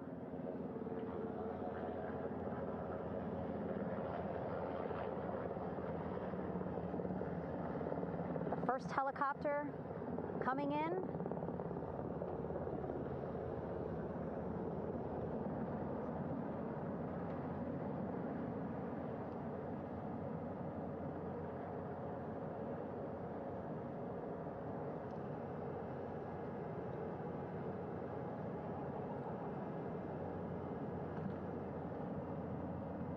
And wheels down. Wheels down of the first helicopter carrying 2 of our Artemis II crew. Pilot Victor Glover and mission specialist Christina Koch.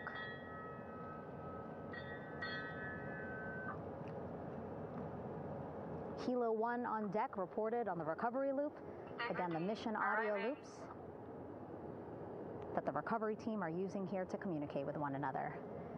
And an announcement just made on the ship, integrity incoming.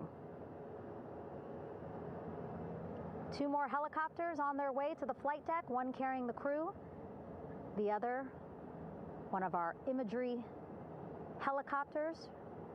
Again, kudos to our imagery and aerial teams for giving us these beautiful views of history in the making.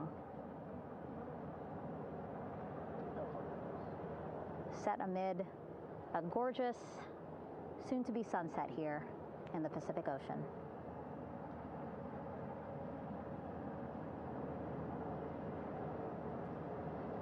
Second helicopter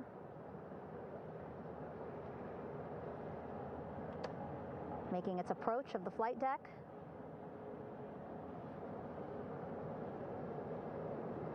Plenty of people here on the bow with their cell phones out, filming this moment.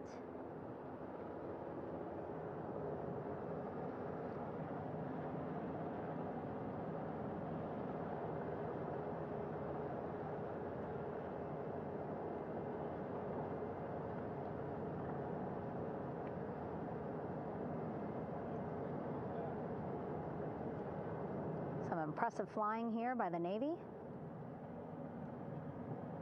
as we are seconds away from wheels down.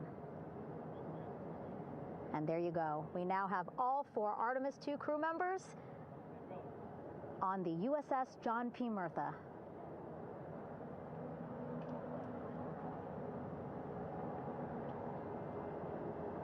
I'm sure they're happy to be out of the water and on this recovery ship with, again, 550 people on board, ready to welcome them home. But first, as we've been saying throughout the broadcast, just making sure the crew feel good. We reported that they were feeling good when they were in Orion, but those were just initial, quick, verbal assessments of how they're feeling. Their destination tonight, the medical bay here on the ship, right after we power down the helicopters here.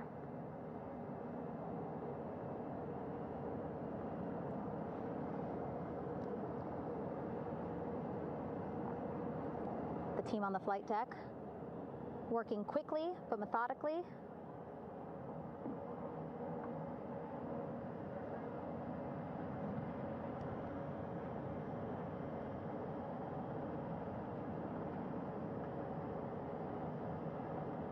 Waiting for just one more helicopter to touch down.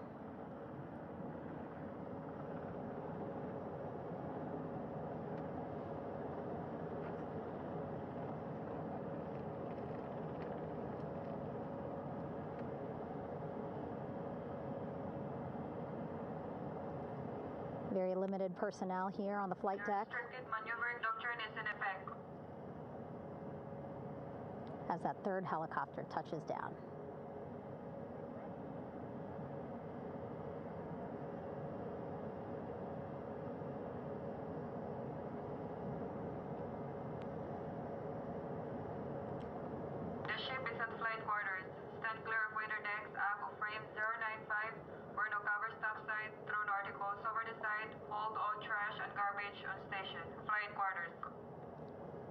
While just a few folks on the flight deck itself, there are plenty more on some upper decks.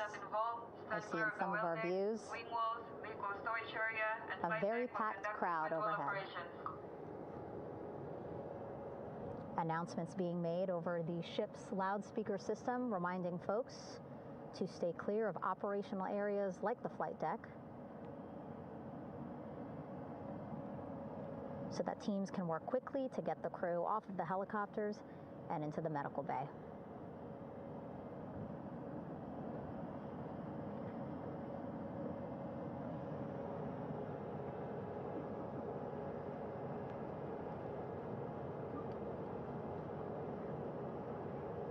Splashdown today, 5:06 p.m.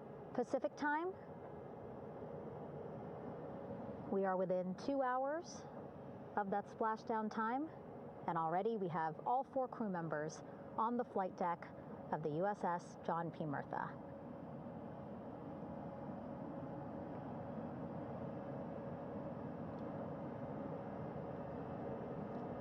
Again, crew waiting before getting out for the helicopters to completely shut down.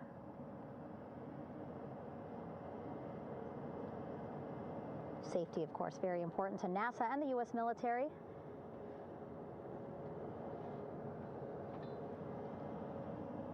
So we'll wait just a couple of minutes here before we start seeing crew members walk off the helicopters one by one.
All right, and now here we see pilot Victor Glover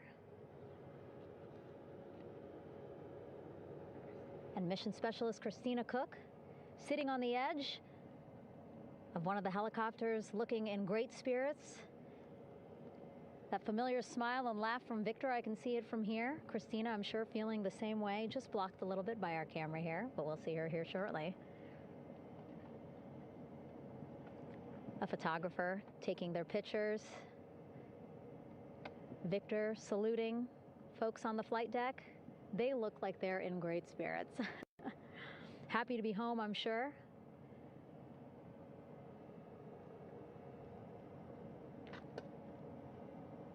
If you're sitting at home, I hope you too are wondering, what would you want to ask them if you got a chance to talk to them? Because that is what I'm thinking about.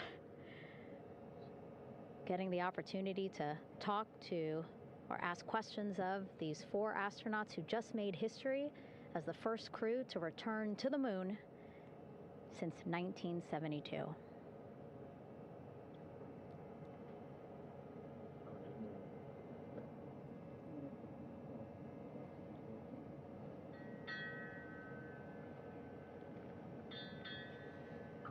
Oh, there we see Christina there, also smiling.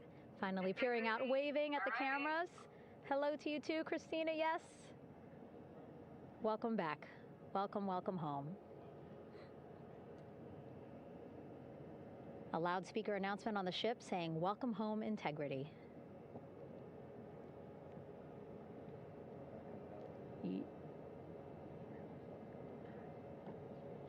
Victor in great spirits. I can't see who he's talking to, but I kind of think that he might be talking to his other 2 crew members. Shouting from across the flight deck, congratulations to one another.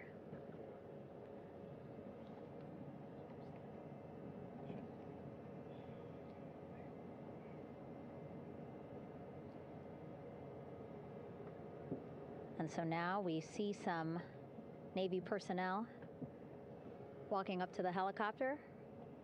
This is again the first helicopter carrying pilot Victor Glover and mission specialist Christina Koch.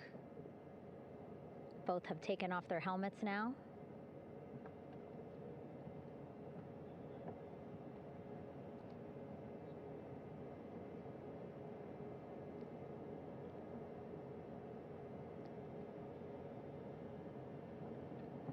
Some pictures, video to catalog this historic moment. A beautiful sunset just behind them here in the Pacific Ocean. Golden hour. These pictures will be beautiful.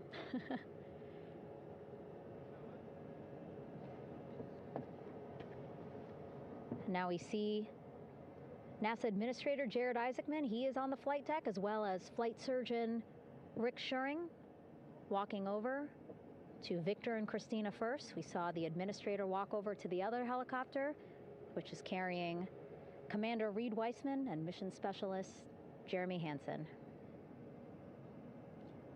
We heard from Rick earlier in the broadcast. Again, he said he's going to be out there on the flight deck to do another initial assessment of the crew, ask them how they're feeling, anything bothering them.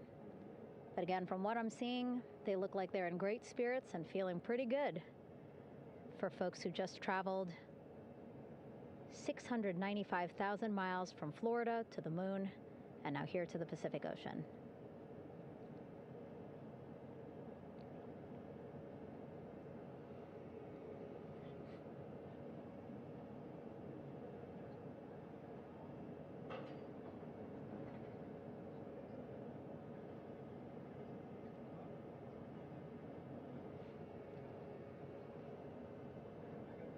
We're now seeing NASA Administrator Jared Isaacman walking across the flight deck. He had been talking to Reid and Jeremy, now approaching Victor and Christina. A hug from Victor, a hug from Christina. What a moment that we're getting to experience together.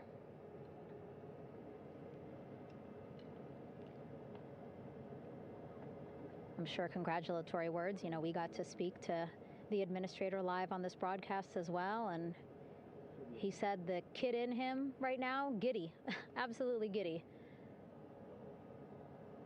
at what we were able to accomplish today. Returning them home safely and in good spirits after a 10-day mission around the moon.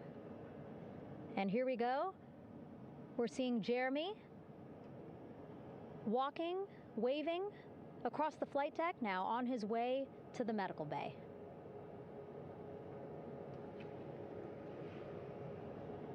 It's a short walk, less than a minute. Again, that's why the recovery team decided to use helicopters to get them on the flight deck for that short walk to medical bay. And now on the flight deck, we see the chief of the astronaut office, Scott Tingle. Rick Schuring switching places. He's going over to the other helicopter. Big hugs from Victor, Christina to Scott. Again, a gorgeous sunset setting the stage for this recovery tonight.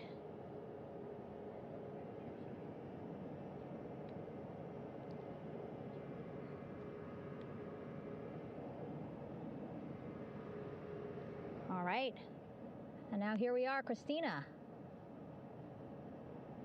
making her way, looking thankful, grateful, happy to be home.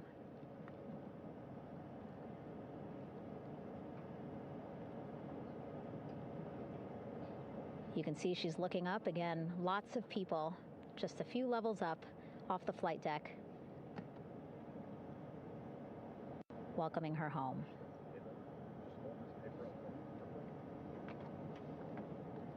Scott holding the door like a gentleman, but back on his way to the other crew still on the flight deck.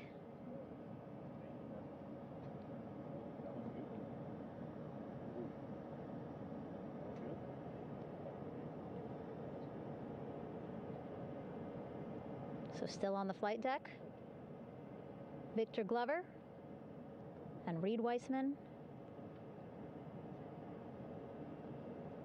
It looks like Victor will be the next one headed to medical bay. More hugs, more hugs. He's a hugger.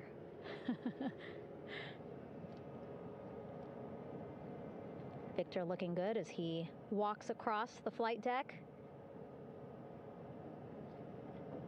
NASA Administrator applauding.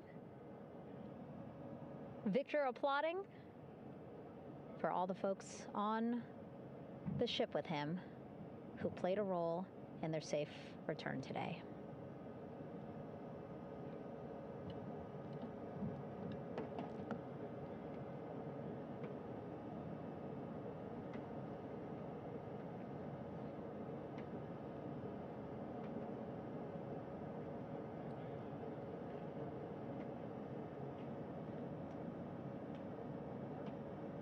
Finally, just one Artemis II crew member left on the flight deck, Commander Reid Wiseman.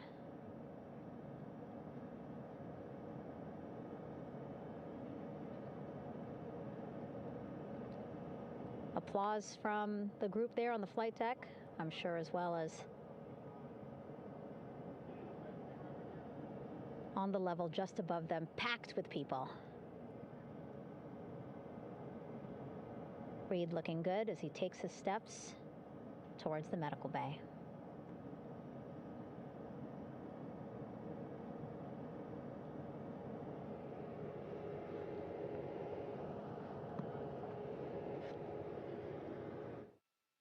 See our 4 Artemis II crew members back on the ship.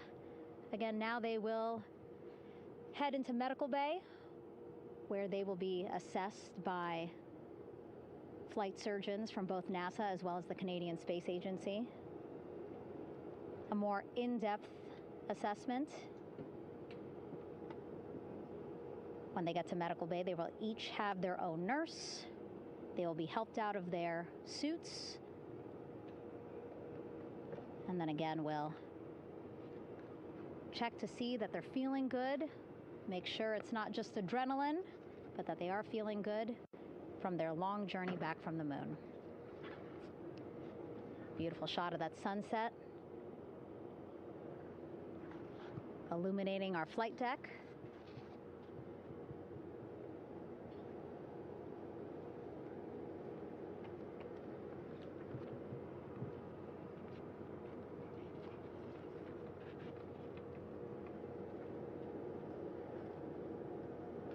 All right, and now with our astronauts safely on board, I want to welcome on Artemis Recovery Director Lily Villarreal.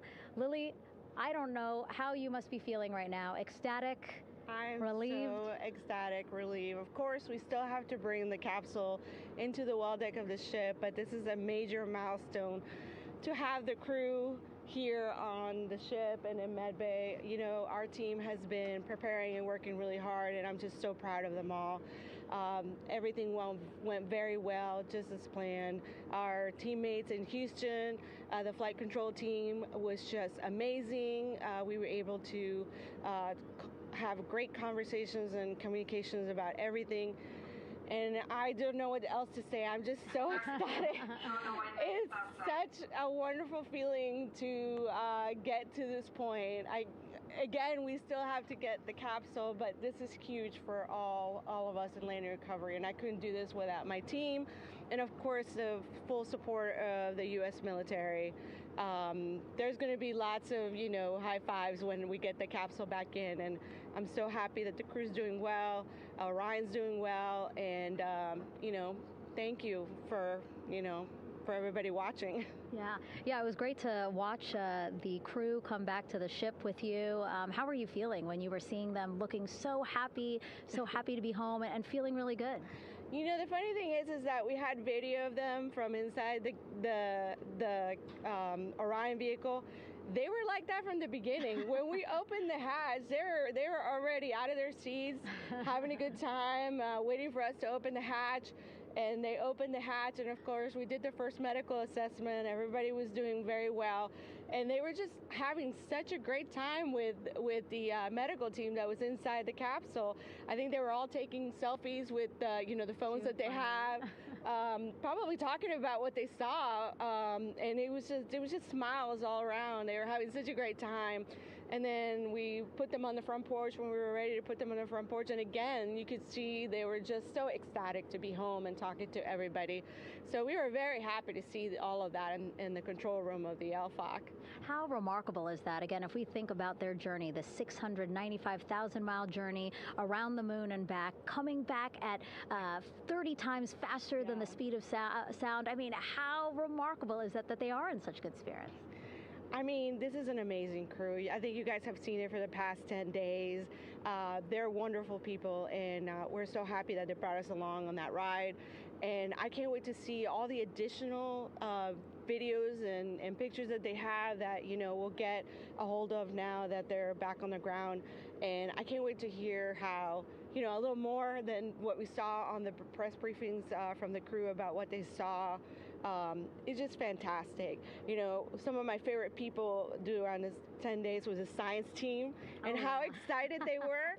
And so this is exactly how we feel in the landing recovery team when the science team went, oh my goodness, when they heard all the discussions about the moon. This is exactly how we feel now in the landing recovery team. We're so ecstatic. Yeah. Again, we have to recover the capsule. I want to make sure we don't forget about our Orion. Lily's all about business. She's thinking about what's next. But yeah, speaking of these 10 days, I mean, we have been along for the journey with them, live with them 24/7 for 10 days, and just really seeing the engagement that we've gotten from around the world. What do you hope people take away from this mission? I think that's fantastic. So, you know, my story was that I went to the Kennedy Space Center. I was born in Colombia. I was 10 years old when we moved to the United States, but when I was 7, my family took me to the visitor center, and that's when I learned about Apollo. And we went to the moon, and I learned about astronauts, and that story was what really fueled me to want to do STEM and want to be an astronaut. And I think that this Artemis program is going to do exactly what, what girls, my age back then is 7, young people right now, girls and even like young men, obviously. But we want to empower people to know that you can do this, right? If you want to come and work for NASA, if I did it, they can do it. And Artemis program is just going to inspire everybody. And I'm so happy about that. Yeah. Like Apollo inspired me. Thank you so much, Lily. Really appreciate you being here. As you said, still a lot of work to do. 5 to 6 more hours to recover Orion that's still out in the water. So I'll let you get back to it. But you had beautiful words to say again. We hope that this inspires people. We hope that you come and join us at NASA and accomplish great things with us in the future. Back to you, Rob. Thank you, Megan, and safe sailing out there in the Pacific. Here in Mission Control, it is now all quiet. The team of flight controllers and all their support personnel have left the room to enjoy the aftermath of a textbook touchdown by Integrity that splashed down in the Pacific right on target to complete this historic flyby of the moon, the Artemis II mission. With that, we'll wrap up our coverage for the night and point you to a post-splashdown news conference in 15 minutes at 9:35 p.m. Central Time, 10:35 p.m. Eastern Time, where managers will discuss the return of the Integrity spacecraft and the completion of the Artemis II mission. With that, we'll wrap up our coverage for this evening and historic mission in the history books. This is Mission Control Houston.